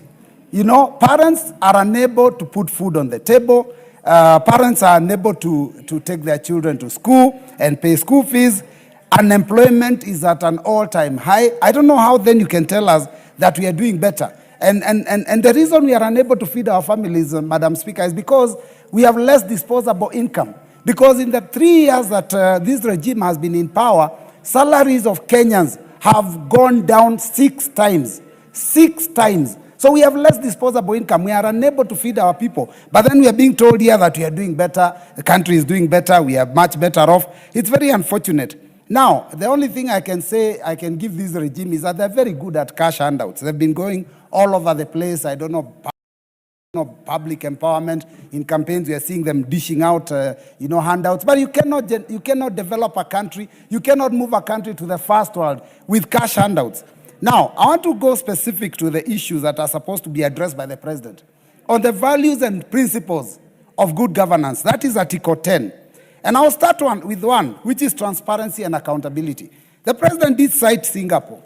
The reason Singapore has reached where it has is because of integrity, is because of transparency, is because of accountability. I don't know whether this regime is being run in those terms. Madam Speaker, I want to point out that Singapore is corruption-free. Is Kenya corruption-free? I will not even bother to answer that question. Every Kenyan knows. Now, you cannot begin to tell us we are going to be like Singapore when corruption is the order of the day. Madam Speaker, in terms of transparency, you know that the law is very clear about borrowing. The public debt must also be contained and controlled by this House. But this regime, Madam Speaker, has been borrowing and has been borrowing from under our noses. And members are aware, but they ignore. Because when you hear something called securitization, Madam Speaker, for all intents and purposes, the last time I had the majority leader challenge me, I want to challenge him to read the definition. And the word loan is actually used to define securitization because you're taking money in advance for road maintenance levy fund. The money that people will pay fuel 10 years from now is already being spent now. That is a loan. So I want to say that this is not transparent. We are borrowing beyond what we should borrow because we are hiding. Now, Madam Speaker, the second one is public participation. You know that's a value that this country must, as espoused in the values and principles. Public participation, whenever we are passing any law, we are supposed to go to the public. You remember when we were passing the finance bill, Kenyans said no to so many things. When an impeachment motion was brought here against the former deputy president, Kenyans said so much. But this regime ignored, and members of this House also ignored what people said. That is what is supposed to be respected. Human dignity, Madam Speaker, is one of the values. How can you say we have human dignity when you see what happened? New York Times did give a report that Kenyans are actually being traded as slaves out there. And it is benefiting a few individuals. And you're telling us we're going to first world? How do you go to first world when your citizens are slaves in other people's countries? Madam Speaker, the issue of human rights is also another value. How can we say we are respecting human rights? And the president didn't even talk about it. How many Kenyans were killed in 2023, 2024? How many young Kenyans were shot? The president himself gave orders, shoot on the leg. And you're saying we are respecting human rights? I'm talking about the values that are here, that are espoused in the Constitution of the Republic of Kenya. Madam Speaker, the issue of regional balance. The Honorable Yegon. The Honorable Yegon, member for Bomet East. Thank you, Madam Speaker, for also giving me this opportunity to contribute on the State of the Nation address by the President last week. Madam Speaker, thank you. I would also like to contribute and put into context the few points I have which the President touched on. The issue of SHA, which have registered immensely around 27 million people. And this one, it has shot up 3 times from the 9,000 which the former NHIF had registered. And NHIF was not servicing our people the way this SHA is doing now. So this shows that what the President is doing is taking the country in the right direction. Employment of teachers, which has never happened before, where 76,000 have so far been employed, and another 24,000 is due to be employed next year, early next year. This will bring to a total of 100,000 the number of teachers employed by this regime.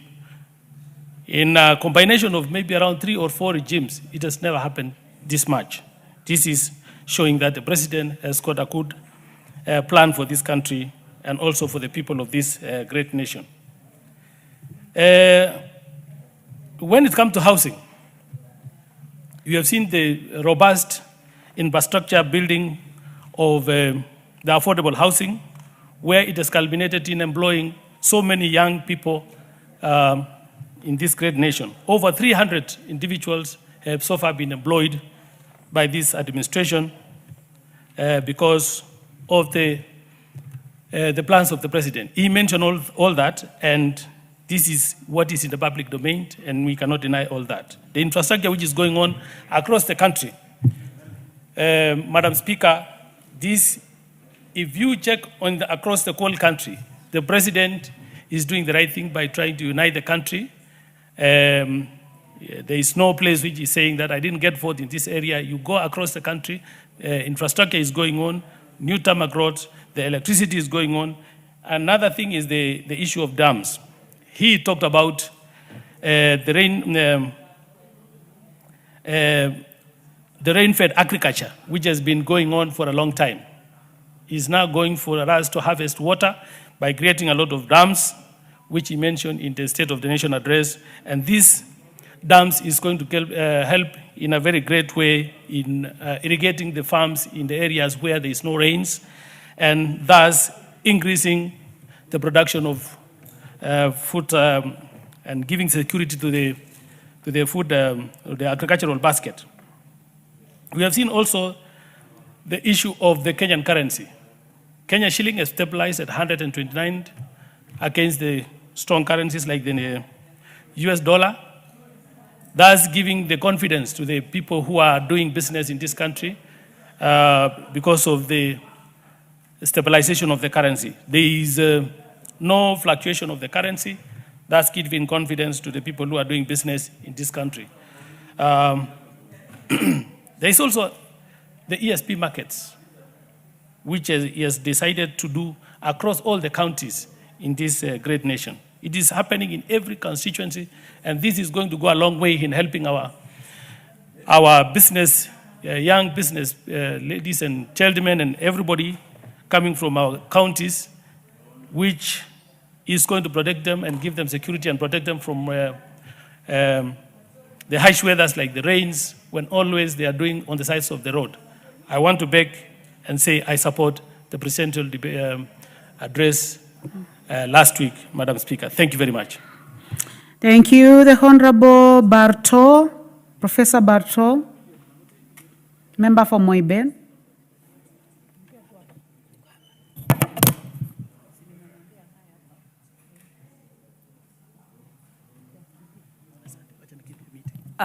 Thank you, Madam Speaker. Let me also join my colleagues to make my contribution in the presidential speech. Madam Speaker, I want to congratulate the President, Dr. William Samoei Ruto, for the bold initiative he has taken to transform Kenya. Madam Speaker, let me start with the education sector.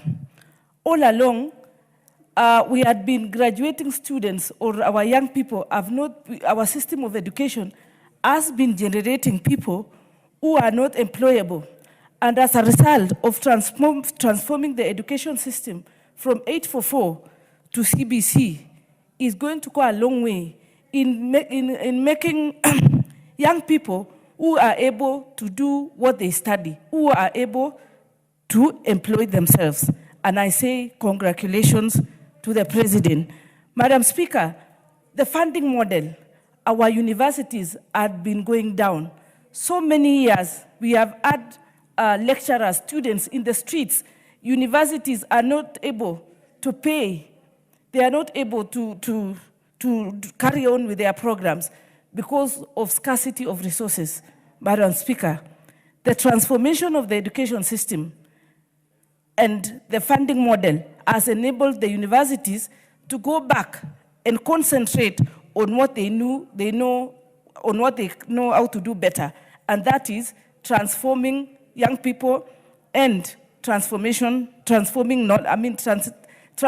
knowledge to our young Kenyans. And I'm sure in future it will go down history that all those people who are going through our education system will not be carrying envelopes, brown envelopes in the streets looking for jobs, but they'll be busy because they'll be job creators, they'll be entrepreneurs, and so many other activities. We'll not be finding them in the streets demonstrating, going on mandamanos, because they will be busy in building the nation.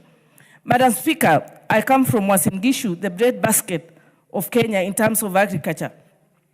The support the farmers have received, the subsidy of fertilizer, Madam Speaker, has enabled the region to, for the record this time, there is a bumper harvest in maize, and I'm sure the price of unga will go down.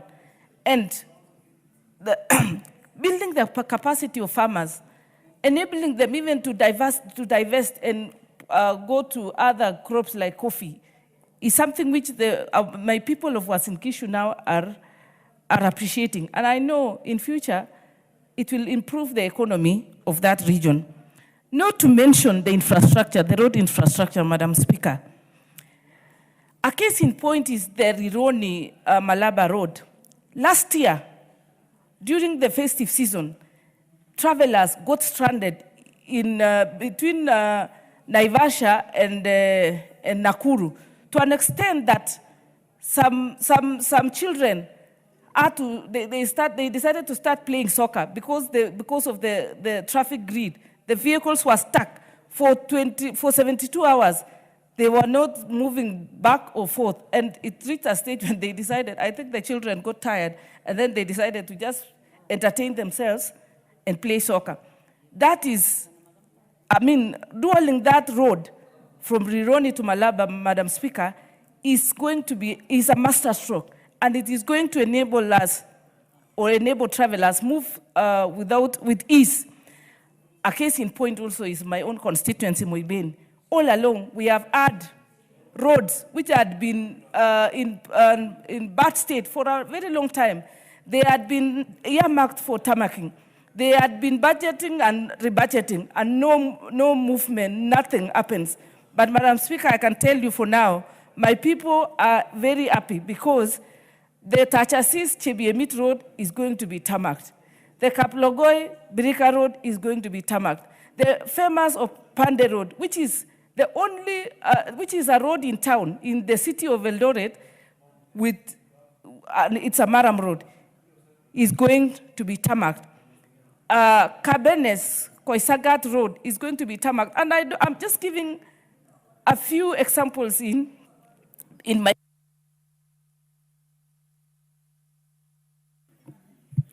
The Honorable Parashina Sakimba, member for Kajiado South.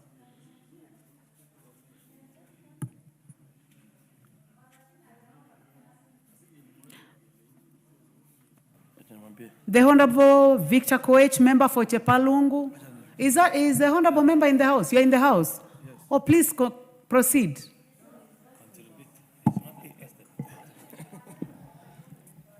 Are you ready for the President's speech, or you are on a different matter? Give me 10 minutes. All right. Kindly. No problem. The Honorable Kadhambi Chepkwony. The Honorable Kadhambi Chepkwony. Thank you very much, Madam Speaker, for giving me this opportunity for me to contribute in relation with his able President's speech last week. Madam Speaker, last week, President came in this Parliament and he told us a story that sometimes back, he went in this country, he sold this manifesto, he requested for Kenyans to vote for him, they voted for him, and he has changed this country.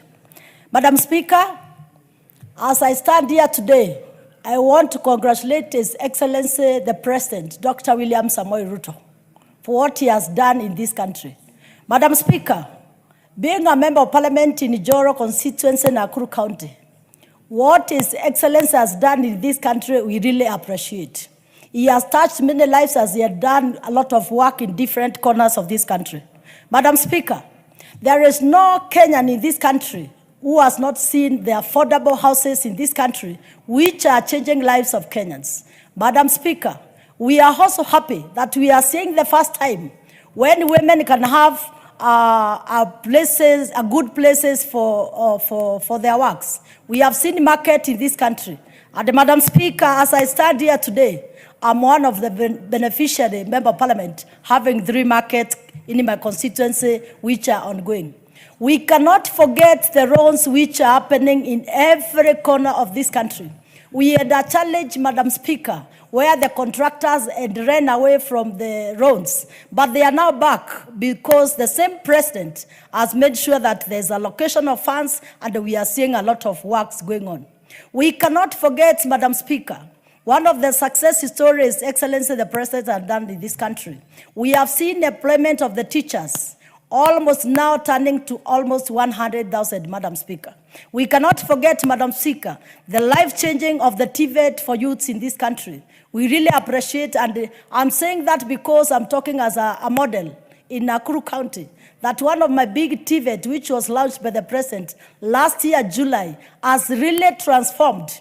We had around 200 youths. Today, I'm having around 2,500. And I'm expecting next year, I might be having around 5,000. And Madam Speaker, in relation with affordable housing, it will be a story in the future that Ijoro constituency, Madam Speaker, will be having affordable housing, which has been advertised already. Madam Speaker, we cannot forget to tell His Excellency a lot of thanks and congratulations. Today, Madam Speaker, 10,000 youths, our sons and daughters, are going to be our police officers. And Madam Speaker, we are expecting the security to be more better since we are going to have those youths being employed. We cannot forget to thank His Excellency the President in relation with our farmers who are really celebrating in our rural areas where they have gotten affordable fertilizers half price, Madam Speaker. And I'm speaking this because I've seen we have gotten high production of food and food product in different corners of this country, Madam Speaker. Madam Speaker, I know His Excellency the President has a lot of plans for this country. And Madam Speaker, I know we have challenges when it comes to the electricity. And we have a lot of expectations. Though in our respective constituencies, we have some programs ongoing. We really expect that, Madam Speaker, soon and very soon, the Minister of Energy, Madam Speaker, will now look for more funds for people to benefit in matters of electricity. And in relation to that, Madam Speaker, we cannot also forget to appreciate our community health promoters who are doing great work in our different parts of this country. We really appreciate. But above all, Madam Speaker, what we can never forget about the president, he has united this country. He has brought every person to be part of the government. Therefore, Madam Speaker, in that relation, we want to say that he has become the champion of peace in this country. Therefore, we want to pray for the president. We want to appreciate what he has done. And Madam Speaker, we cannot shy away to say that he deserves another term. We want to pray for him, to pray for this nation, and may God bless this country and bless our president. God bless everyone, and thank you very much. The Honorable Victor Koech, member for Chepalungu. Yeah, thank you so much, Madam Speaker, for the opportunity as well to contribute to the presidential speech, which is a requirement by the Constitution and provided for by our standing orders.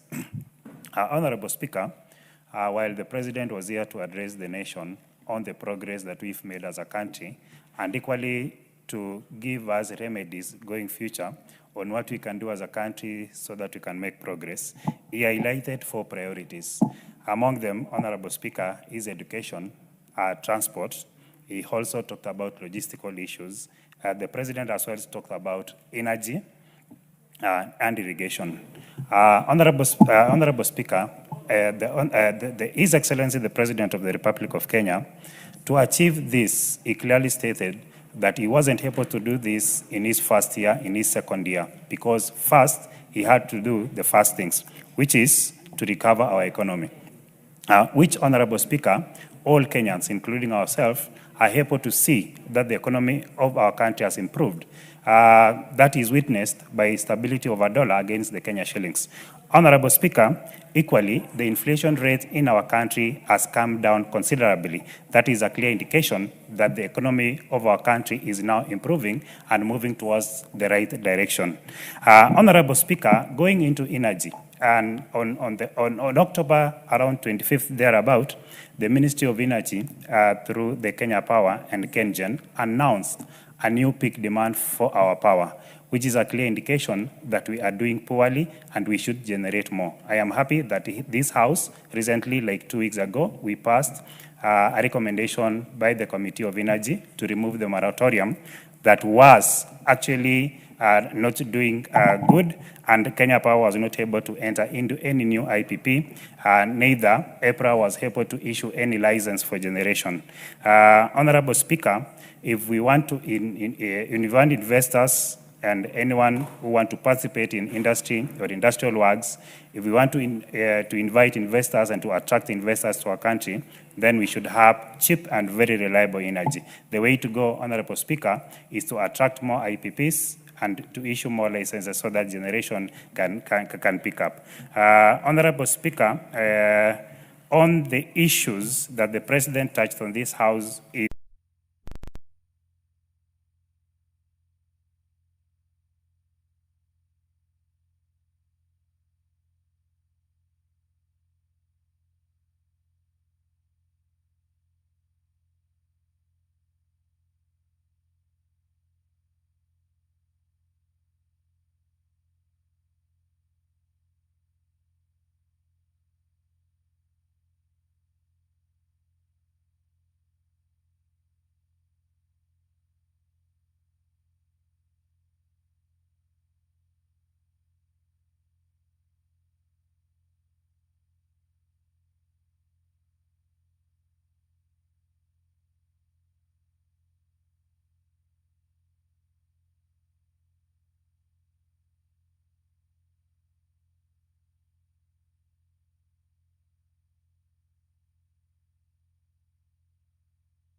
is the economy of our nation was undergoing pressure and citizens are demanding relief.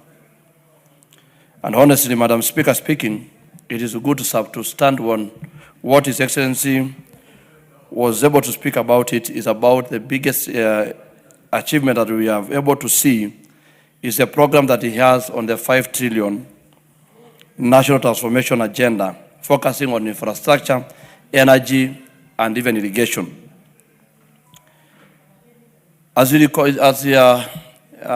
given last year, we were able to see certain kinds of roads which were able to be restarted again.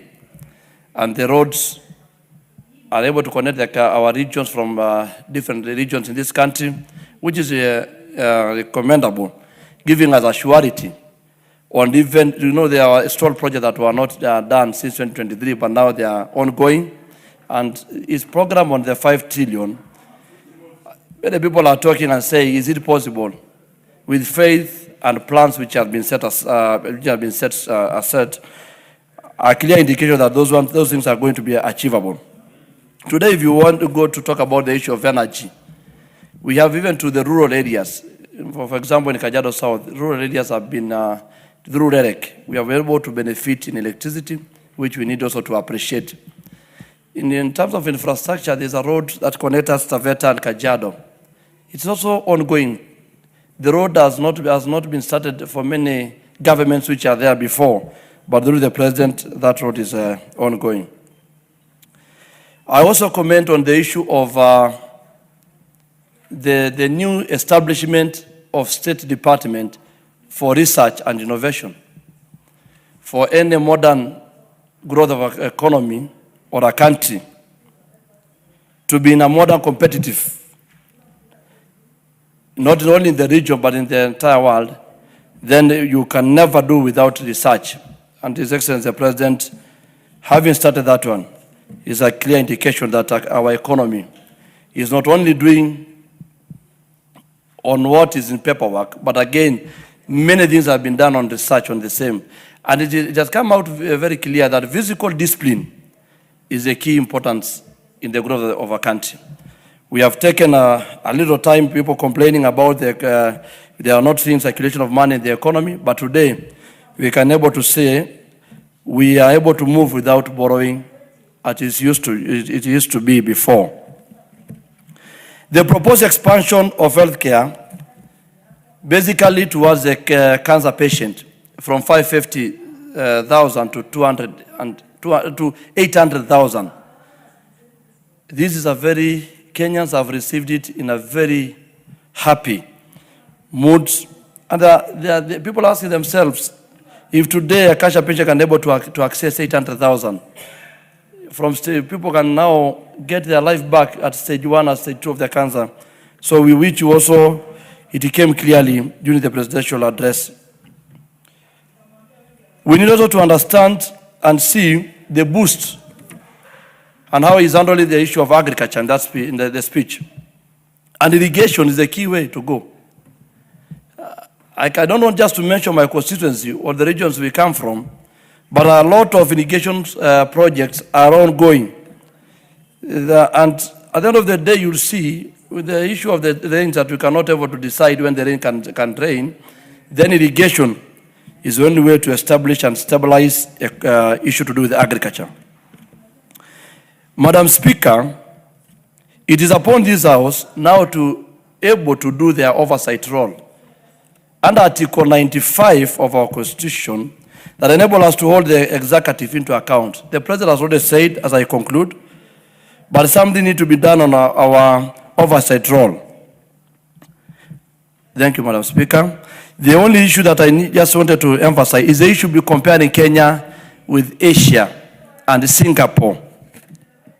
What we need to know that we might not be there today or tomorrow. Thank you. The Honorable Yusuf Mohammed, member for Wajir West. In the absence of that honorable member, the Honorable Julius Meli, member for Tinderet and Chair Education.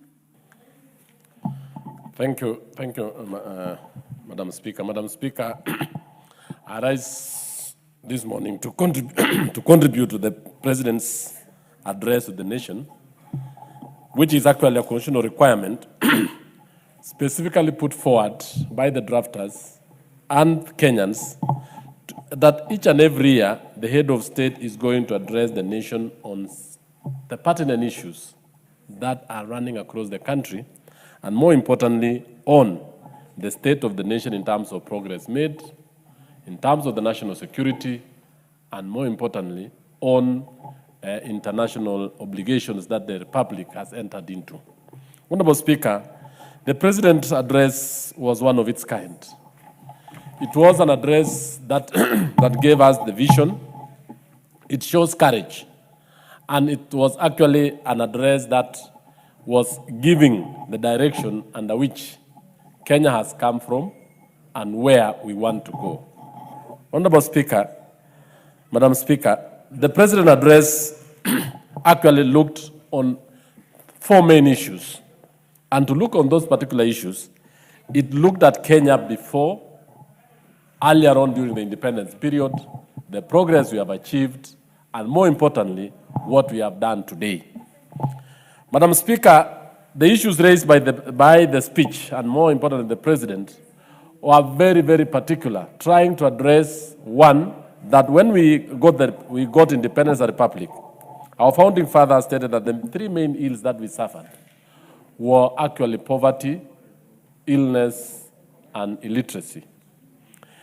To look at it in brief, because those are the main issues that are still afflicting us up to today. We actually looked into what we have done in 3 or 2 years on the largest transformation of the healthcare. A healthy nation, Madam Speaker, you know very well, is a nation that is going to prosper. When the people are healthy, when the people are actually accessing medical services, which are actually enabling them, their children, their families, and all of us, it will actually mean a working nation. A nation that has poor medical services. And I want to say this because earlier on, we've been having the National Health Insurance Fund, which has been having about 6 million Kenyans. Today, through SHA, over 26 million Kenyans can access medical care and even medical services through the 3 levels of the Social Health Insurance Fund, the critical medical insurance, and more importantly, the other aspect of ICT. Madam Speaker, you'll realize that with improved healthcare, many families, many homes, and many Kenyans will be able to fight the common ills that are afflicting our society today. And that one, Kenya government, and more importantly, the government of Kenya Kwanza, has realized a lot on that particular front. 2, Madam Speaker, the issue of financial management, and more importantly, trying to lift Kenyans, thousands of Kenyans out of poverty. One of the things that leaders have tried, and which many of them have lacked, is courage to do most of these very important things. Madam Speaker, I want to point out to members of the House and the nation that we always keep pointing out the miracle that has happened in China, Southeast Asia, in Singapore, and many nations. That miracle didn't happen because of, that miracle happened because the leaders of those countries, like 1978, what Deng Xiaoping did, and how trying to lift China from a third world country to a modern nation where every country is trying to emulate today, it was because of matters of courage. Singapore and many Southeast Asian nations we keep pointing is a result of what their leaders did. The president has shown a lot of vision, a lot of intent, and we as a House, and we as leaders of this nation, we need to support him through the housing program, the irrigation program that will enable us to feed our nation, and will also assist us to make sure that even the dams that we are going to have is going to make sure that we have water in our homes and in our... I'll give him a minute, please. It will enable Kenyans access clean water. And clean water is going to enable those families will be able to, all these water-related diseases will not be there. A country that cannot feed itself will actually not stand before community of nations. And you've seen this year, out of very good fertilizer subsidy, out of very good agribusiness where the young men are moving around, we are able now to have almost 70 million bags of maize. Madam Speaker, All this is as a result of visionary and courageous steps the government has taken. Even the savings, the infrastructure fund, that is going to make sure that we have the much needed roads that are going to run across our country. All this, many pessimistic Kenyans will say this is not possible. But the housing problem is seen in every village. The hostels we have in our colleges, the programs that we have in education on CBC and the universities, even the funding program that we have in the universities is actually good. I thank you, Madam Speaker, and I want that this is a speech of its kind. Thank you, and I support this. Thank you very much. The Honorable Samuel Atandi, member for Alego Usoga. Thank you, Madam Speaker, for giving me the opportunity to give my views on the State of the Nation address by the President, His Excellency the President. Madam Speaker, let me begin by saying that I am in full support of the State of the Nation address as contained in a 30-page document, which is before the House. Madam Speaker, from page 1 to page 30, the President has outlined some of the most important successes of this regime, which range from the success in the agricultural performance of the economy, the investments in the health sector, which is giving us results, the investments in the energy sector, the investments in the housing and infrastructure. Honorable Speaker, the President was able to outline some of the most critical areas and the performance of the economy, which we fully support. Honorable Speaker, I just want to make a few comments on some areas which I thought were very, very important. Honorable Speaker, a country cannot survive without sufficient investment in food security. Honorable Speaker, if you read this report, you will see that there have been deliberate efforts, towards ensuring that the country is food secure. And Honorable Speaker, the investments in the fertilizer subsidy is one of the most unique strategies that were implemented by this regime, away from what was there before, which was basically food subsidies. The previous regime spent more resources in food subsidies, but this regime decided to invest in production. And this has really given us results. Honorable Speaker, we cannot create jobs and expand the economy in the area of industrialization if we do not invest in the energy sector. Therefore, to this end, the President gave us a very clear roadmap towards ensuring that the country has sufficient energy, which in turn would be able to help us industrialize quickly. Honorable Speaker, I just wanted to mention something on public debt. And Honorable Speaker, some people are saying that the new strategies which the government has employed, which includes finding new ways of raising capital for our investments, such as securitization. Some people are saying, Honorable Speaker, that these are illegal undertakings. Honorable Speaker, I wanted to correct those people by saying, for example, Honorable Speaker, that something like securitization of fuel levy, which is the one that is being questioned more.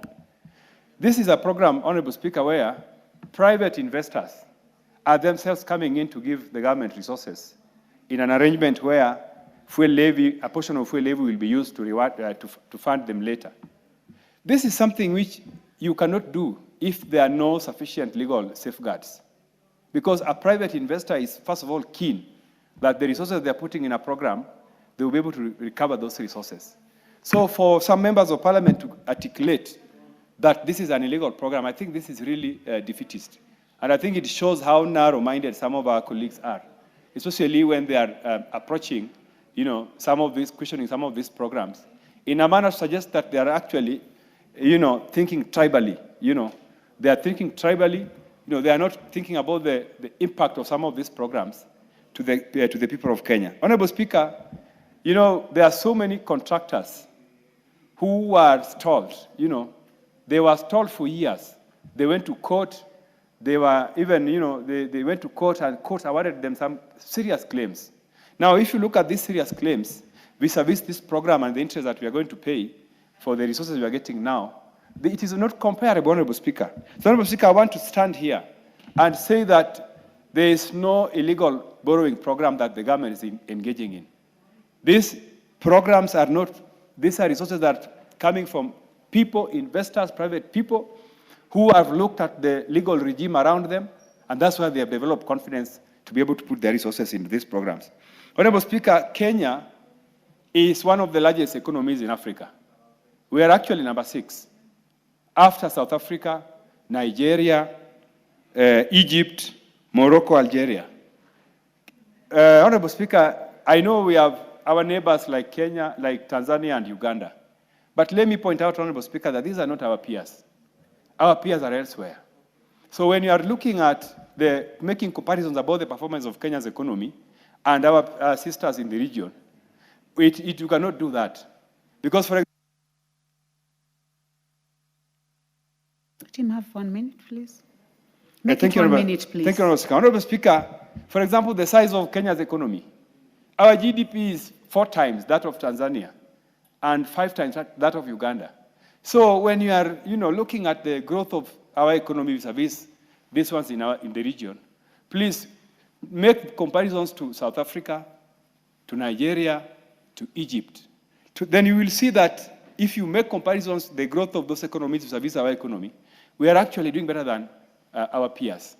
So I saw some member, Honorable Speaker, claiming that, our peers are doing better than us. These are not our peers.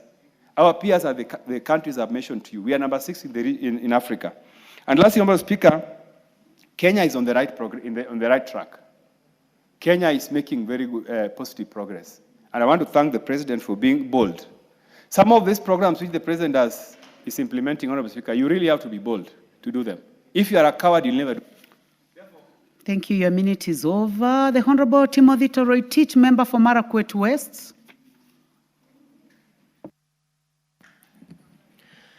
Thank you, Honorable Speaker, for giving an opportunity to contribute on the President's State of the Nation address. Honorable Speaker, the President made the address pursuant to Article 132 of the Constitution. Honorable Speaker, the address was made in Parliament because this is the House that has the elected representatives of the people. And therefore, Honorable Speaker, he was talking to Kenyans through the members of Parliament who are seated in this chamber. Honorable Speaker, the speech of the President in my assessment was reassuring. I have read paragraph to paragraph, from paragraph 1 to paragraph 163. Honorable Speaker, Napoleon Bonaparte once said that a leader is a dealer in hope. William Ruto, our President, is a dealer in hope. He has reassured this country that he will work so hard to take this country from a third world country to a first world country. Honorable Speaker, I have no doubt, as a leader in this country, that the direction that he has taken, through the support of Parliament and the people of Kenya, this country will rise. Honorable Speaker, this President has shown a lot of confidence under pressure. Remember, the economy of this country was almost collapsing when William Ruto took power. Honorable Speaker, as we speak, our economy has grown as evidenced by the speech that he gave. Honorable Speaker, he summed it up under paragraph 17, and he said, quote unquote, it can be done. I also believe as a leader that whatever the mind perceives, it shall be achieved. Honorable Speaker, if you look at education, for example, this government so far in the last 3 years has employed 76,000 teachers. We are projecting that in next year, we shall employ 100,000 teachers. Having that, the government has planned that next year, January, they shall employ extra 24,000 teachers, making it 100,000. Honorable Speaker, insofar as matters to do with education, I am happy that the President recognized the contribution of CDF, the Constituency Development Fund, insofar as infrastructure is concerned. Honorable Speaker, in the speech, he clearly captured that 23,000 classrooms have been built and 1,600 laboratories have been built under CDF. And that is why, Honorable Speaker, by the mere fact that the President recognized CDF means he has the good intentions, and we believe that the courts will give a favorable ruling insofar as the matter that is in court is concerned. Honorable Speaker, in matters of TVET, under the speech, the President noted that in 2022, we had 341,000 enrollment of TVET learners in our institutions. But this year, 2024, we have 718,000. That is a double, the numbers double, Honorable Speaker. Honorable Speaker, insofar as our roads are concerned, for me personally, the Mau Summit Road that connects to Eldoret to Malava, Honorable Speaker, for me, that is a major milestone that, as a leader, I appreciate the President for the same. Honorable Speaker, in matters of housing, if you look at institutional housing, I was asking myself, at what point would we get money to build houses for our institutions? Honorable Speaker, this government has tried, and so far we have several houses that are being built in our institutions. Honorable Speaker, the SHA factor. SHA, as we speak, 27 million Kenyans have registered under SHA and therefore are getting those medical benefits. Honorable Speaker, the only two issues that were left out. We have 20,000 teacher interns who need to be confirmed. I believe that those teachers will be confirmed. Finally, Honorable Speaker, as a House, the government has done a lot. Our role as oversight as a House must be enhanced. There are so many projects, housing, ESP markets, that have not taken off. Some have collapsed. Honorable Speaker, as a House, we must be able to oversight. And I've always said that the best way to assist the government. I would like to, honorable members, allow me to purposively go to the Honorable Timothy Wanyonyi, member for Westlands. I request the other three ahead of him to be patient.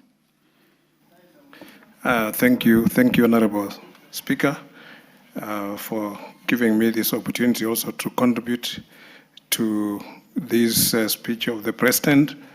Madam Speaker, Honorable William Ruto, the President of Kenya, is a man on a mission. Madam Speaker, I say that because President William Ruto recognized that in Nairobi, because many times people may think Nairobi is self-sufficient and can do everything without support from the national government. But he took the initiative, Madam Speaker, to come and check the situation in Nairobi, especially in schools. And he took a tour of Nairobi with us, members of parliament from Nairobi. And after that, Madam Speaker, he committed to help expand the education sector in Nairobi. And through the NGCDF and then his own personal initiative, Madam Speaker, he committed and gave more than 2.2 billion shillings, Madam Speaker, for the construction of classrooms and improvement of infrastructure in schools. He even offered to pay school fees for over 200 students in a school, in one of the schools within Nairobi, Madam Speaker. And I can confirm that, Madam Speaker, the things that the President committed when we went on the tour, and he said within 3 months, within 3 or 4 months, they'll be up, Madam Speaker, the infrastructure that he committed even with his own personal initiative, Madam Speaker, are almost done. And I know that many other things that the President has undertaken, Madam Speaker, especially in the infrastructure. He has promised to build a dual carriage from Lironi to all the way to Malaba, and I know it will be done, and many other things, and especially overhauling the health sector, Madam Speaker. It's a risk that many leaders, I think, will fear to undertake, but he did it. He has done it, and I'm very sure that Kenyans, those who have been attacking him, they should wait for the results. You know, when you're undertaking something new, you don't get the results immediately. And I know within time, these results will come out and people will see that he meant well for this country. He has done in the education sector, he has done in the at the health sector, he has done it in agriculture, and we can see now the farmers are reaping the initiative that the president made, Madam Speaker. And this is not just about talking. His talking is actually one of the leaders that is hands-on. He does things, and if you ask President Ruto anything, he will provide you with an answer. Not because he will ask somebody, but he will provide you with an answer because he knows what is going on in the government, Madam Speaker. We know very well that we have been around for 60 years, and if our earlier leaders took the kind of steps that the president has taken, Madam Speaker, I'm sure this country will be a developed country. And I believe him when he says he's going to move Kenya from a third world country to a first world country, because the initiatives he has put in place and his determination, Madam Speaker, he will change this country and put it where he has committed to take it. And I'm very sure, Madam Speaker, Kenyans will appreciate that. Let us give the president support. Let us remain with him. And also the people, especially sitting in the government, the cabinet secretaries and others, senior officials, they should highlight the achievement that the government has achieved so far. Because some of these things, that's why some people are accusing the president of lying or doing this, because they don't know what is going on. The information should be out there in the public domain so that people know what has been done by the government since the president took over power from President Uhuru. Madam Speaker, I know and I believe that this country is going to be a first world country, maybe not within the time of President Ruto. Thank you. The Honorable Abdul Haro, member for Mandera South. Thank you, Honorable Speaker, for this opportunity. Honorable Speaker, my contribution on the State of the Nation address by the President. The President promised to tell us a story, and indeed, he told us a compelling story of the progress this country has done in the last 3 years, a compelling story of where we stand now as a nation, and a compelling story giving us a snippet of what the future roadmap looks like. Perhaps the drafters of the Constitution were a bit economical when they were giving the President that speech, because they gave very scanty story from the hot, dusty, and fragile northern Kenya. Perhaps they should have given more stories from that part of the world, because the President has really done a lot in northern Kenya, like he has done for the rest of the country. For example, there is a road, the Great Northern Highway Road from Isiolo, that passes through Modogashe, Wajir, Elwak, and Mandera, which has formed a ringtone in TikTok and other social media platforms. That road is actually a 750-kilometer road, which is funded by World Bank and $750 million, which is currently the largest road infrastructure project funded by World Bank in the sub-Saharan Africa. I thought that road should have, the story on that road should have featured very well in the State of the Nation address. Honorable Speaker, the President reassured the country about the question around food security, how the food security has been enhanced, the question around farmer income, because this is an agricultural country, and also about how the Kenya exports from agriculture has been enhanced. The President actually mentioned about the progress we have done in the tea industry, the coffee industry, the edible oils industry. He mentioned about the cotton production, coconut production. And for the first time, or rather, apart from last State of the Nation address, in this address, the President featured the question of livestock, which is actually a backbone of for the people from northern Kenya, which actually forms 85% of this country. The President told us actually the livestock value chain, where leather exports have increased by 56%, now standing at 2.5 billion per year. Leather shoe production locally has risen to about 11 million pair of shoes produced every year. The president has talked about our beef production and value now standing at 12.9 billion. And of course, the dairy has doubled. The dairy production has doubled because of various interventions by government and now stands at 9.4 billion. Honorable Speaker, the other thing the president mentioned in terms of agriculture and the future is the question of food production agenda through expanded modern agriculture through irrigation. And the president mentioned very clearly that we will not allow the clouds to determine whether our people eat or do not eat. And with that, I think he mentioned that the government is planning to do 5 mega dams for irrigation, particularly in Asals.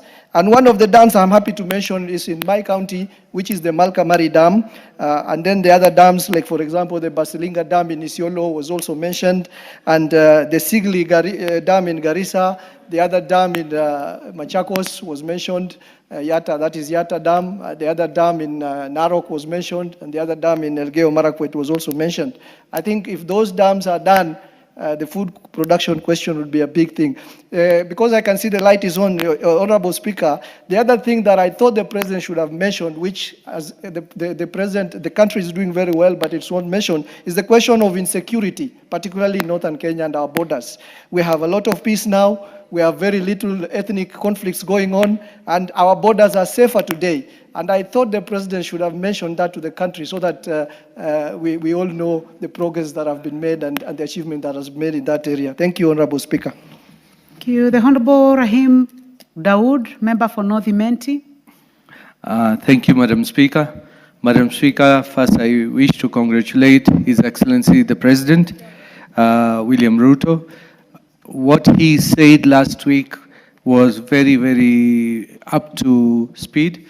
Madam Speaker, and I even appreciate Honorable Mbui, today he has admitted that the President is an excellent leader.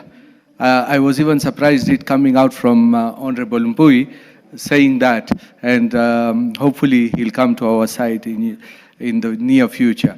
Madam Speaker, as a country under President Ruto, our forex reserves are at an all-time high of 12 billion US dollars.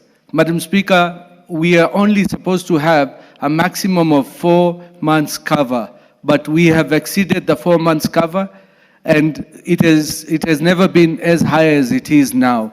Madam Speaker, Standard & Poor's is a rating agency which, when we borrow money, have classified Kenya, have moved Kenya from B- to B.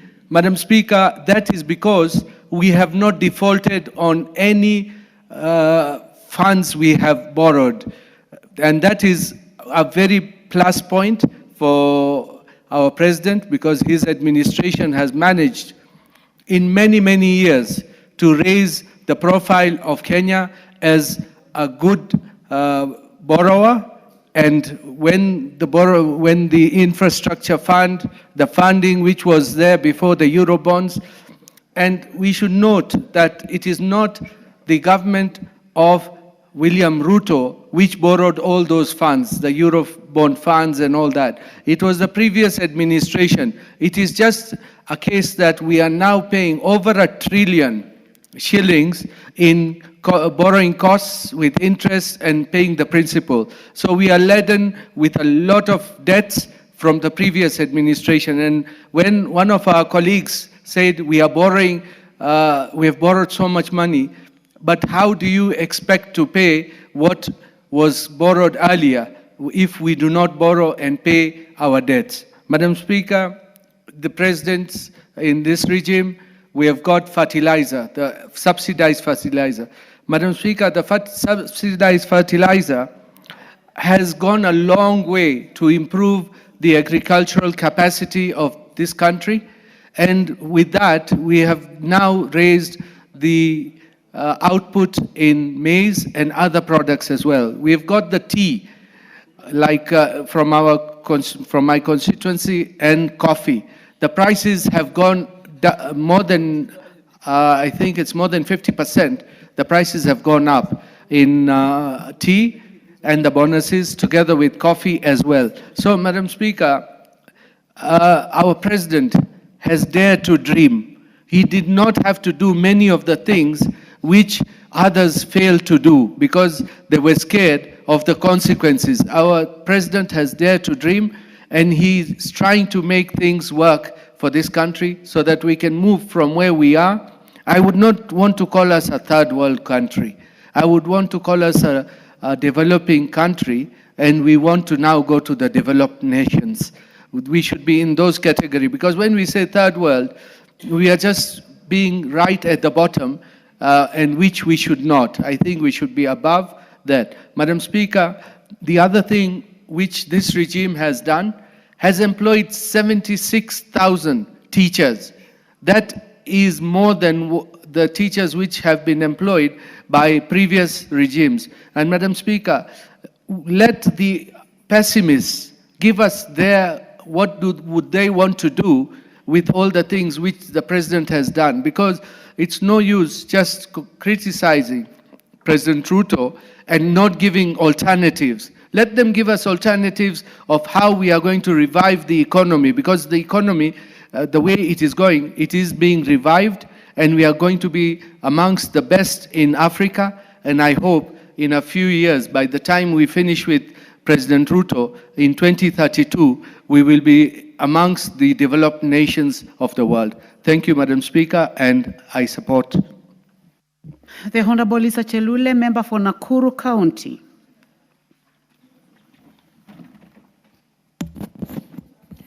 Asante sana our speaker kwa kunipatia nafasi pia nichangie taarifa ya president wetu ambaye tuletea taarifa yake wiki iliyopita, na ni taarifa ambaye ilifurahisha wananchi wote wa Kenya kulingana na kazi ambayo amefanya kwa wakati fupi sana. Nasema hivi, Mheshimiwa Spika, yale mambo yote, taarifa yote ambaye alitupatia ni kazi ambaye amefanya kwa wakati fupi sana kulingana na vile wakati yake ambaye ameketi kwa ofisi. Ukijaribu kuangalia kwa umakini, Mheshimiwa Spika, ile kazi yote amefanya ni kazi ambaye ilifanywa na wale president ambaye walituongoza wakati hiyo iliyopita. Ni kazi ambaye hawakufanya hata kwa miaka 20 wakiwa kwa ofisi. Kwa hivyo nachukua hii nafasi kwa niaba ya wananchi wa Nakuru kupongeza rais kufikisha taarifa yake katika bunge, na si taarifa peke yake ya kuongea, lakini ni yale mambo ambaye ametekeleza. Nataka kusema tunamshukuru sababu alichukua nafasi na akaonelea kwamba kuna watoto wetu wengi ambaye wamehitimu katika masomo ya ualimu, na alichukua nafasi ya kuhakikisha kwamba wengi ya hao walimu wamepatiwa nafasi kuandikwa kwa serikali, wawekwe kwa kazi na si kwa kandarasi, ni kuandika wafanyikazi kwa njia ya permanent and pensionable, na tunafurahi sana kama watenda kazi katika serikali yake. Ningependa tu kuchukua hii nafasi niambie wananchi wa Kenya kwamba president amefanya kazi, yeye mwenyewe hajaficha, amekuja na ametangaza. Pengine ile shida tuko naye ni wale wanatangaza, wale wanahitajika kupasha habari kwa wananchi pale nyumbani. Mimi nikiwa moja ya wakulima, tunafurahi sana wakati aliposukisha bei ya fertilizer kutoka 7,500 kwenda 2,500. Ilitusaidia sana kama wakulima, ilisaidia wakulima wetu wote, na kwa saa hii Mheshimiwa Spika, hakuna mtu ambaye anasema hakuna shida ya njaa katika nchi yetu ya Kenya.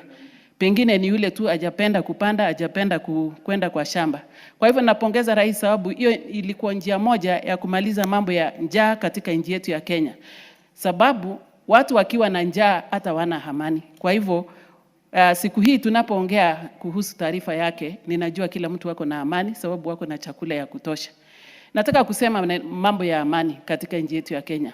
Kama kuna president ama kama kuna kiongozi ya nchi ambaye ameunganisha Kenya mzima kwa wakati yake ya uongozi, wakati alipokuwa naibu wa rais aliunganisha nchi yetu ya Kenya. Wakati huu akiwa rais wetu, tunashukuru Mungu sababu alimpatia nafasi, ameunganisha nchi yote. hajawahi fika wakati anasema sehemu hii atinisi kupata kura, sehemu ile nilipata, lakini ameunganisha Kenya. Kwa hivyo mimi nikiwa mpenda amani katika nchi yetu Kenya, nataka kuchukua hii nafasi niseme heko rais yetu. Wewe umetuunganisha, wewe umeleta amani, wewe umekuwa uso ya nchi yetu ya Kenya. Mheshimiwa Spika, nataka kuongea juu ya vile amekuwa na hacha sana kuhakikisha tumepanda miti ambaye tulikuwa tumepoteza uso yetu ya mambo ya miti, na amepanga kwamba katika wakati yake ya uongozi atahakikisha amepanda miti milioni 30 ama milioni 30. Na kwa wakati huo amesema atafanya hiyo kazi katika wakati fulani. Ako na mpango ya kuboresha nchi yetu ya Kenya. Akisema kweli anataka kuhakikisha kwamba badala ya kununua vitu kutoka nje, sisi tutakuwa tukiuza vitu zetu, bidhaa zetu, kama ni products ama kama ni mambo ya chakula, hatuwezi tena kutegemea yale chakula ambayo inatoka nje. Akisema hivyo kama kiongozi yetu, ningependa kuomba wananchi wa Kenya tusimame na yeye kwa maombi, tusimame na yeye kwa kazi. Wale watu ambaye wanategemea mambo ya ukulima waende kwa shamba. Nataka kusema wameboresha sekta zote katika agriculture. Ameboresha mambo ya maziwa, ameboresha wakulima wa chai na ya kahawa. Bei imeboreshwa. Hiyo ndio inafurahisha mkulima. Na ninapoongea juu ya mkulima, naongea wale watu ambaye wako wengi katika nchi yetu ya Kenya. Ni wachache sana wale watu wako kwa ofisi. Wacha niongee tu juu ya wakulima, sababu hawa wakulima ni wengi sana katika idadi yetu ya nchi yetu ya Kenya. Kwa hivyo nataka...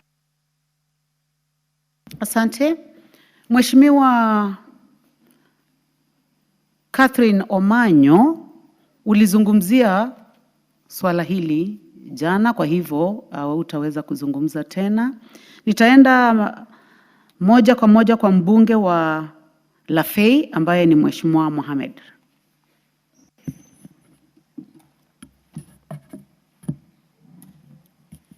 Thank you, Madam Speaker, for giving me this opportunity.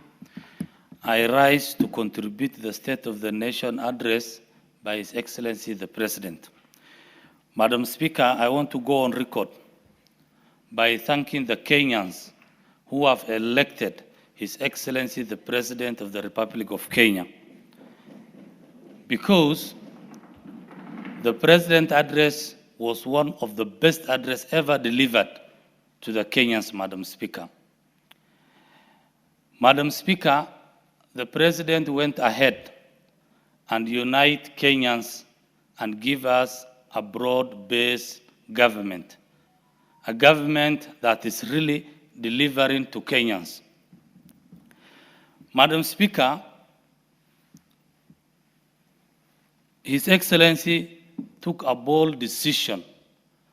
If you see the issue of housing, today, if you go through all the constituencies in this country, Madam Speaker, you will find a housing project going on. This housing issue is not only giving a decent house to Kenyans, but it is also a job creation to Kenyans. If you don't find a housing, you will find a modern market or ESP market, electricity, roads, and all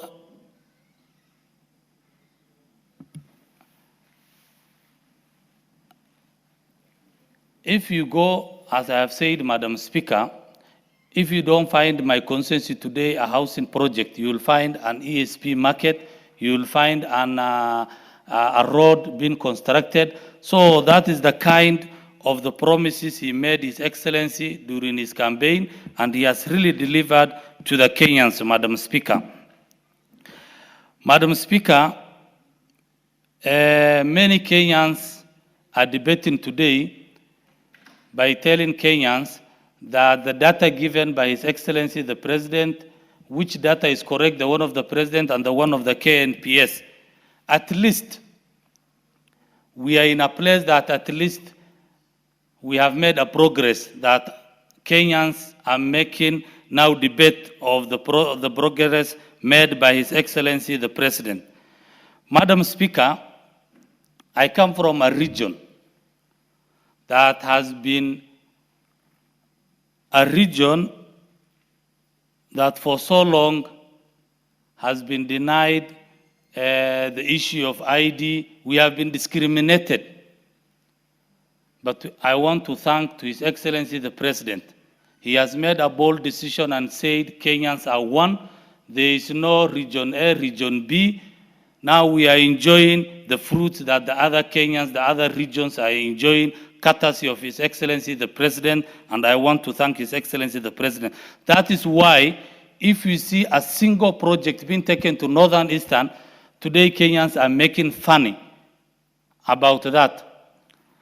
If you remember, Madam Speaker, on February when His Excellency the President visited that region, the Northeastern region, he has announced to the Kenyans and the region and the Northeastern region that starting from Siolo to Mandera, he will make sure before his term ends, he will tarmac that road.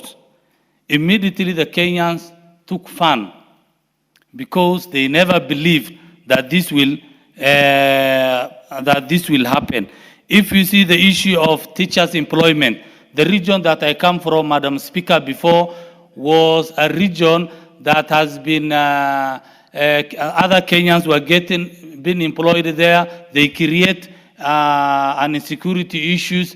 They will be recalled, the teachers, so we have been suffering. So we thank to His Excellency the President today, this decision that he has taken of teachers' employment, we are benefiting it. The issue of securitization, despite Kenyans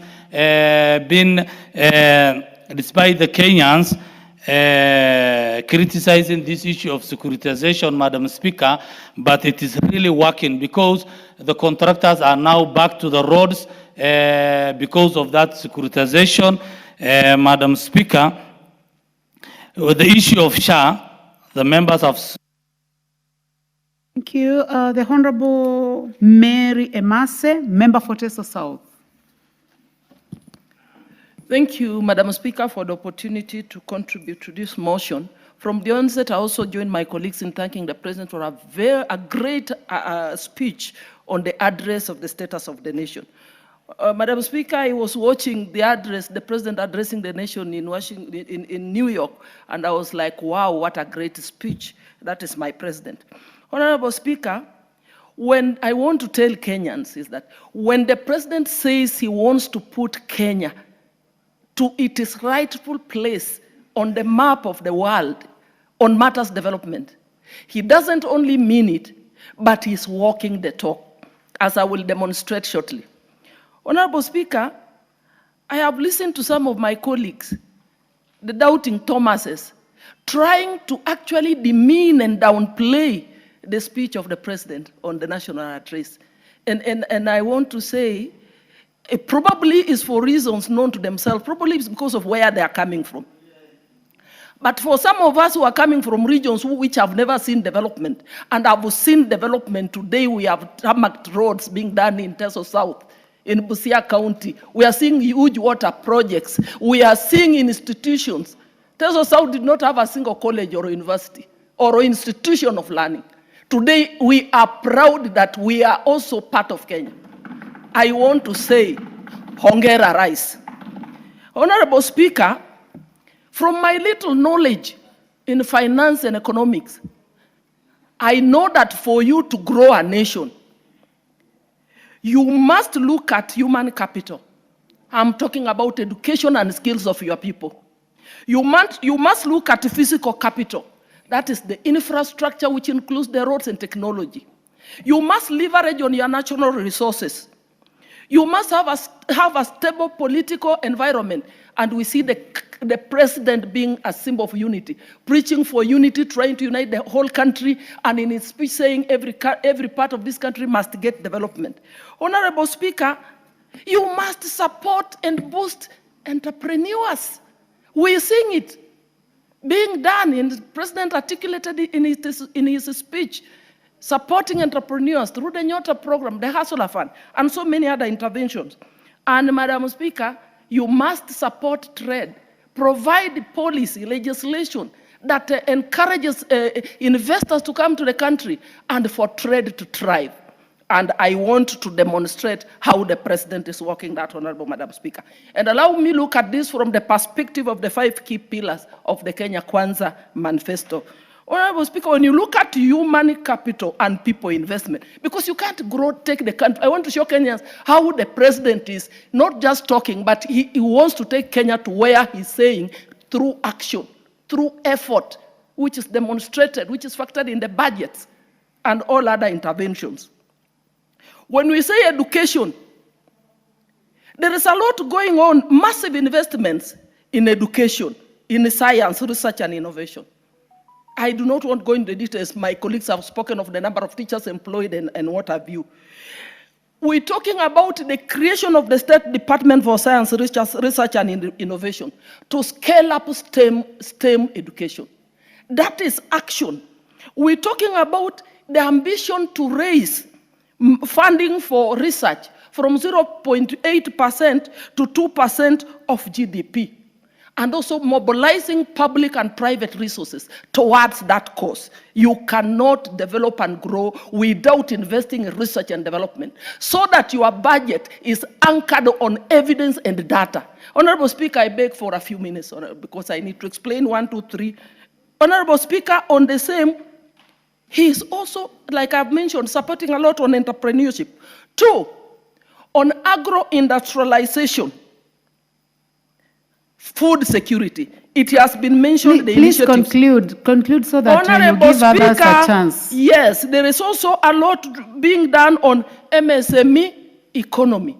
It has been mentioned here, supporting all that in that space. Honorable Speaker, I cannot talk about housing. We see mushrooming of many success stories that Kenyans can speak today and see how SHA is actually transforming the health sector. Honorable Speaker, we can speak energy. You can't grow the economy with... Very well, Member for Teso South. The Honorable Mpuri Aburi, Member for Tigania East. Asante, Madam Speaker. Yangu ni kusangia hotuba ya rais ya wiki iliyopita. Ilikuwa ni nzuri zaidi, Madam Speaker, kwa sababu tangu 1960s hatujawahi kuona rais ambaye amesimama na watu. Mimi kivyangu Tigania East tulimpigia Raila Amolo Odinga kura. Tukua Simio. Na wasaizi ikirundiwa kesho zote tunaona kwa William Ruto. Kwa sababu aliweza kutuunganisha sote pamoja. Hakuangalia mahali ambaye hakupigwa kura na mahali alipigia kura. Ukiangalia for example, angalia Nyanza hakumpigia. Ukiangalia Wiper hakumpigia, lakini anatoka hapa anaenda kuda kwa Wiper, anatengeza kila kitu. Anakuja kwangu mimi mwenyewe Tigania East ambaye alikuwa ameshindwa na kura. Ametengeza barabara ya Mikindu kuna 30 round. Wale contractor kwa site. Affordable houses za Mikindu zitengezwa. KMTC kule Mudhara inaendelea kutengezwa. Huduma center ambaye zaidi tumepewa inaendelea kutengezwa. Kona zote anataka Tigania East na hakumpigia kura. Ndipo nasema kwamba ile kazi ambaye anafanyia wa Kenya ni kazi nzuri. Na apangue asema kwamba huu ni Mkamba, huu ni Mmeru, huu ni Mluya, huu ni Mkaleji, wote wanaorganiza. Lakini nasema kwamba sitasema kwamba for example kuna mama wawili walienda kibarua kule industrial area. Na mama wawili walienda kibarua pale industrial area, mmoja alikuwa na watoto 10. Yule alikuwa na watoto 10 na mwingine ana mtoto. Jioni kafika yule Muhindi akamweleza kwamba eti ya kwamba nyinyi leo hampati mzahara. Kwa sababu nini? Sina pesa, nendeni nyumbani. Yule mama ambaye alikuwa na watoto 10, akutoka kwa ile mlango alikuwa analia. Eti ya kwamba siwezi kwenda nyumbani kwa sababu sina kitu kupeleka watoto. Lakini yule alikuwa hana mtoto, alienda nyumbani akifurahi. Sisi watu wasifikiria kwamba tunamuunga William Ruto mkono kwa sababu yeye ndiye amesikilia kikabu nchi yetu ya Kenya. Nikiwa Mpono Mtwaburi, niko na watoto kwa mgongo wangu. Niko watoto wa Tigania East barabara. Niko watoto Tigania East education. Niko watoto Tigania East KMTC.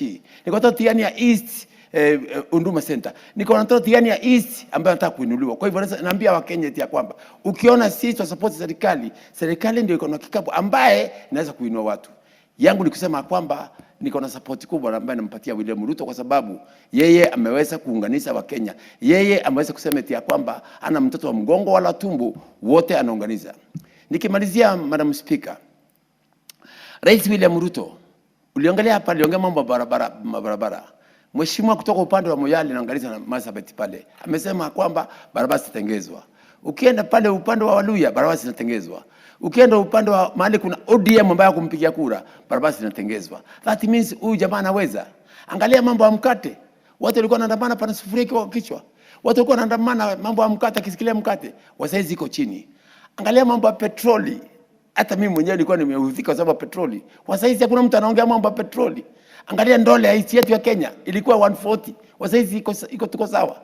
So Madam Speaker, tasema kwamba ukimkataa mtu hata akiwa na mafuta, hawezi kusema kuna mafuta, unamtuvia vumbi. Kwa hivyo mimi kivyangu na support serikali ya William Samoei Ruto kwa sababu kazi yake ni kazi nzuri na inaonekana na Kenya. Wale ambaye hawaoni hii serikali hata ukiwafanya nini hawawezi. Na wale ambaye hawaoni hii serikali walikuwa kwa wakatula 1992 tuko na history ya Molo. 1992 tuko na history ya Molo bila hata ndugu misali. 1994 tuko na history ya Mama Matiba, ile kazi ambayo ilifanywa na Madio na wanajulikana. Kwa hiyo Madam Speaker, sisi hatutaki vita, tunataka amani katika nchi yetu ya Kenya, tunataka kuunganisha wa Kenya, tuwe pamoja kwa sababu Kenya ni moja. Asante Madam Speaker kunipa nafasi hii. Thank you so much. Asante sana. Mheshimiwa Joshua Mwalio, member for Masinga. Thank you very much, Madam Speaker, for this opportunity that you have given me to be able to say something on the state of the nation address by His Excellency Honorable William Samoei Ruto on 20th November 2025. I want to start by saying that the President is the vision bearer of this country. And everybody that listened to him, he saw that he can take this country very far, given the opportunity and the space to be able to address the Kenyans, to be able to work for the Kenyans, and to be able to develop this country. What I see in the President is a man that has a vision that is in him, and he is able to do extraordinary things. The money that we are seeing that is developing this country had been there since time memorial, but things were stagnant. Projects were coming, were being stalled, but now we can see things are moving in a speed that we have never seen before. Having brought back the broad-based government, now everybody is getting a share of what they deserve, whether you are in the opposition, whether you are in which corner of the country, you are getting a share of the cake of this country. So there is goodwill in this president. And that is what we need to see and support. We cannot miss people that criticize. We cannot miss people that don't see anything that is being done well. But people, we shall still live with them. But as long as the president has the vision, we shall be able to go very far. I want to say that since the president took over, in 2022, the inflation was 9.6 as it was in his report. And now, as of October, the inflation was 4.6. That is a big drop. And it is able to help our people, because as long as the inflation is very high, then everybody will have a problem. Even purchasing power will not be there, because anything is, all their money is being consumed by the high inflation. Again, the president has been able to do even projects where there is opposition. All the constituencies are not, they are not left out. Whether you are in opposition whether you criticize him. It is a Kenyan constituency. And therefore, all the people that live in that constituency, they are voters and they are Kenyans. And they have not been left out. The super highway that the president had started earlier, we can see that even in our constituencies, the ICT hubs are coming up, they are being equipped so that our young people who cannot fit in all the jobs can be able to sit there and they are living from the online jobs, be able to help themselves, be able to do whatever they are unable to do without a job. Talk about the agriculture, the fertilizer, which was very high, now it is low.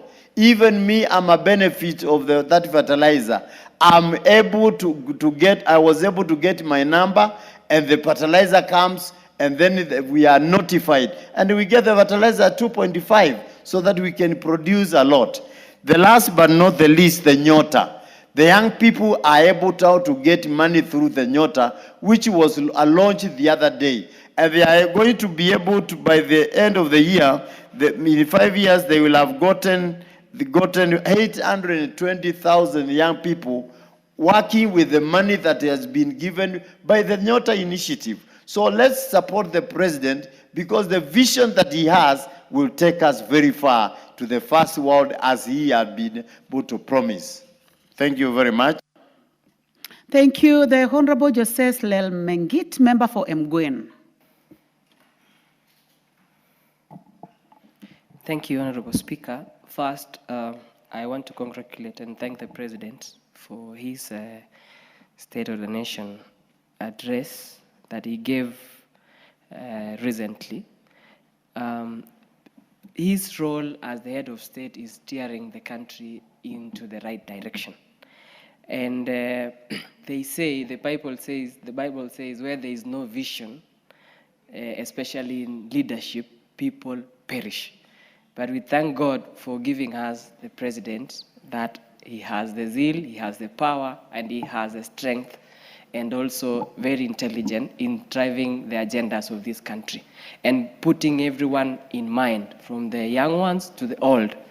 Honorable Speaker, first, I want to say the State of Address, Nation Address was just an enhancement of the Kenya Kwanza's plan that is in place.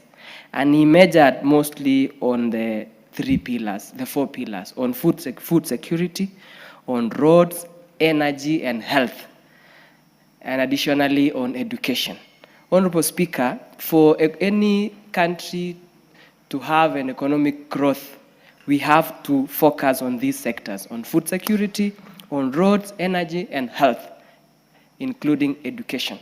Honorable Speaker, from his address, this was just an enhancement whereby we see the greatest problem we have in this country is oversupply of human resource or unemployment. We have qualified team and everything. But these people, especially the youthful generation, cannot get these jobs without the country intentionally spurring economic growth. And on this plan on issues of food security, the president was categorical in mentioning the creation of several dams across the country. In essence, we will have secured issues of food security and also on job creation to allow our youth work on this, exercise their knowledge, and also earn a living. Honorable Speaker, he also mentioned on issues of roads. Roads is a thorny issue, bad roads across the country, especially the congestion that we have along the Mombasa up to Malaba highway. Recently, people were stuck on the road. You would spend almost a whole day from here in Nairobi to Eldoret. So that was a plus for Kenyans, and we should celebrate the plans that the president has for us, including the roads back home in our various constituencies. I'm happy because we've waited for too long for the Kapsabet town, which is in Mgwen. We're yet to get the roads. Issues was on funding. Other plans that he has across the county and also across the country. The challenge now was funding. And I want to echo the funding models that the president came up on the special funds on different categories, whether roads, on road levies, on health, on other different sectors, Honorable Speaker, I welcome, because that is the only way that is practical and sustainable in funding these projects.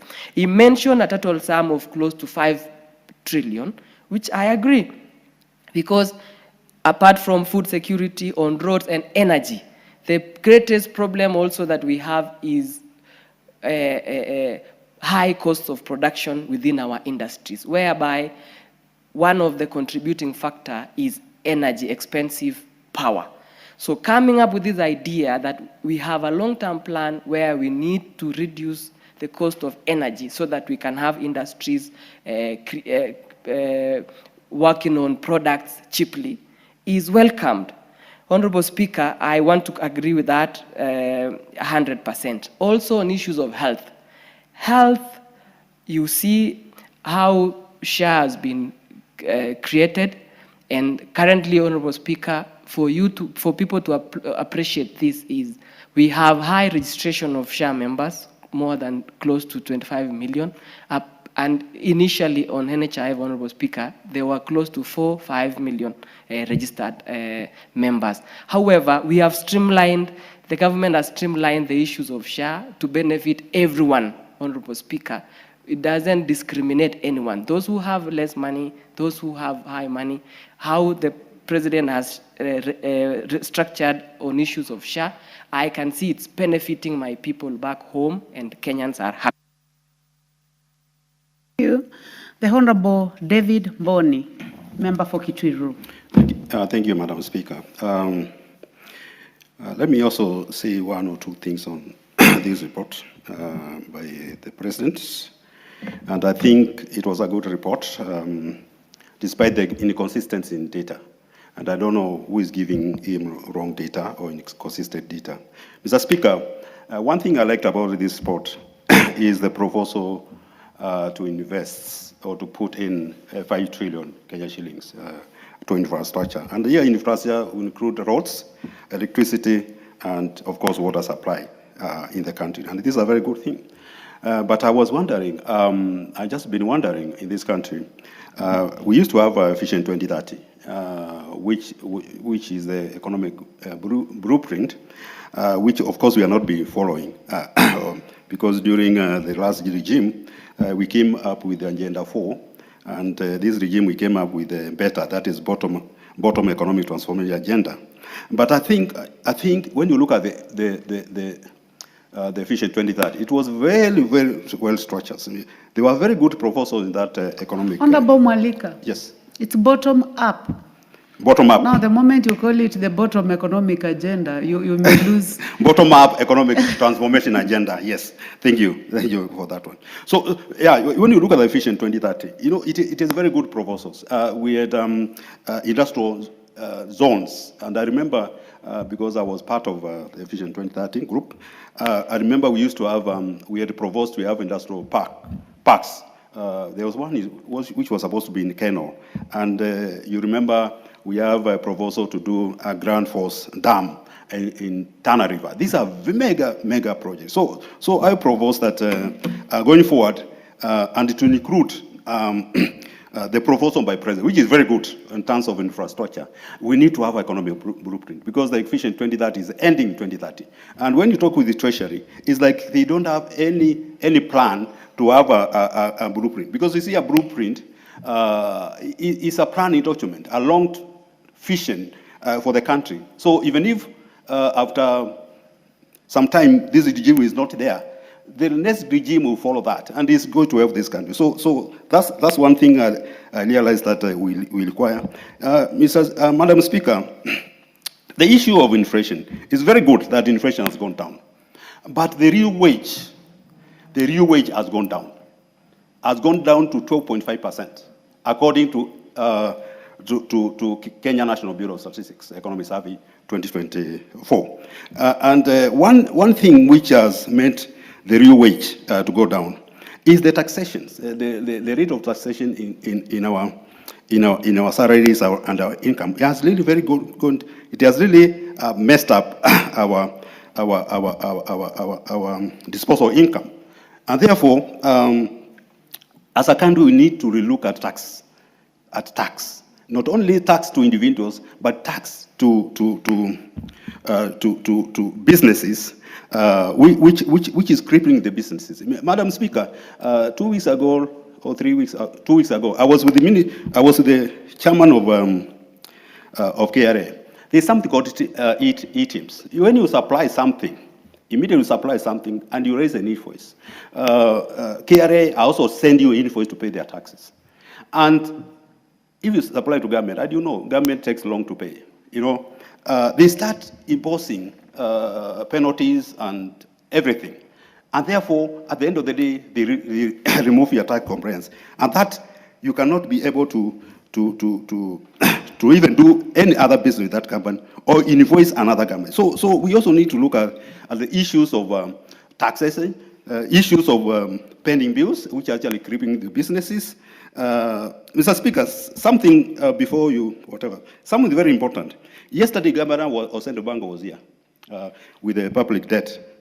And he said, we are reaching the level of debt distress. In fact, that's something which need to be very careful. Debt distress is a situation whereby you cannot meet our debts. You remember Ghana, Zambia, there's that kind of thing. And immediately we show signs we cannot pay our debts. We are done. I met in Zambia sometime 2003, and the minister was crying because he had not paid salary for 6 months. So immediately you show that you can't pay, even as an individual. So therefore, we need to do fiscal consolidation. Thank you. The Honorable Beatrice Elachi, member for Dagoretti North.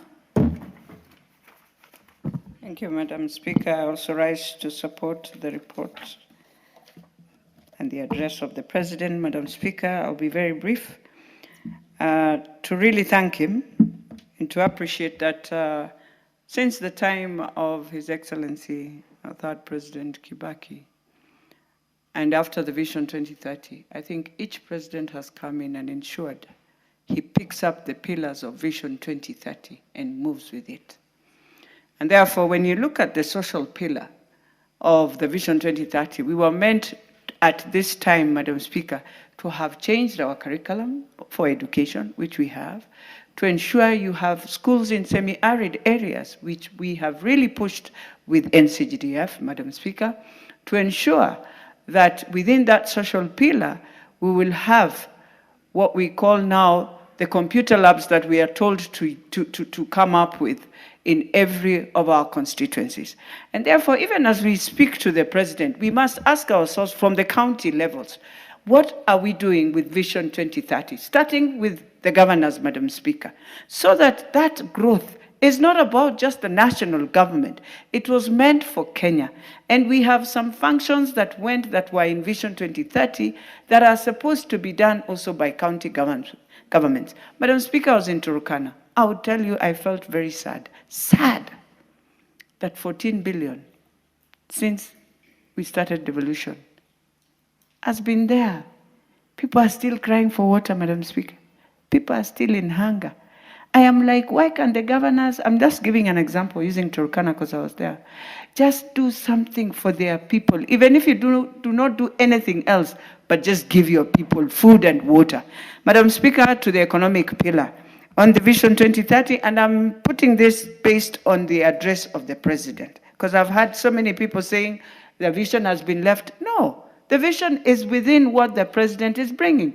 We agreed in Vision 2030 that we shall have affordable housing. In fact, 200,000 houses.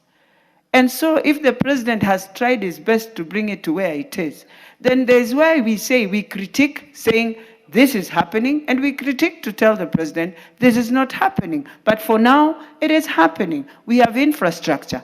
He has tried to now think through and say, let us securitize and have our own fund, which will support us. That's the promises we did in Vision 2030.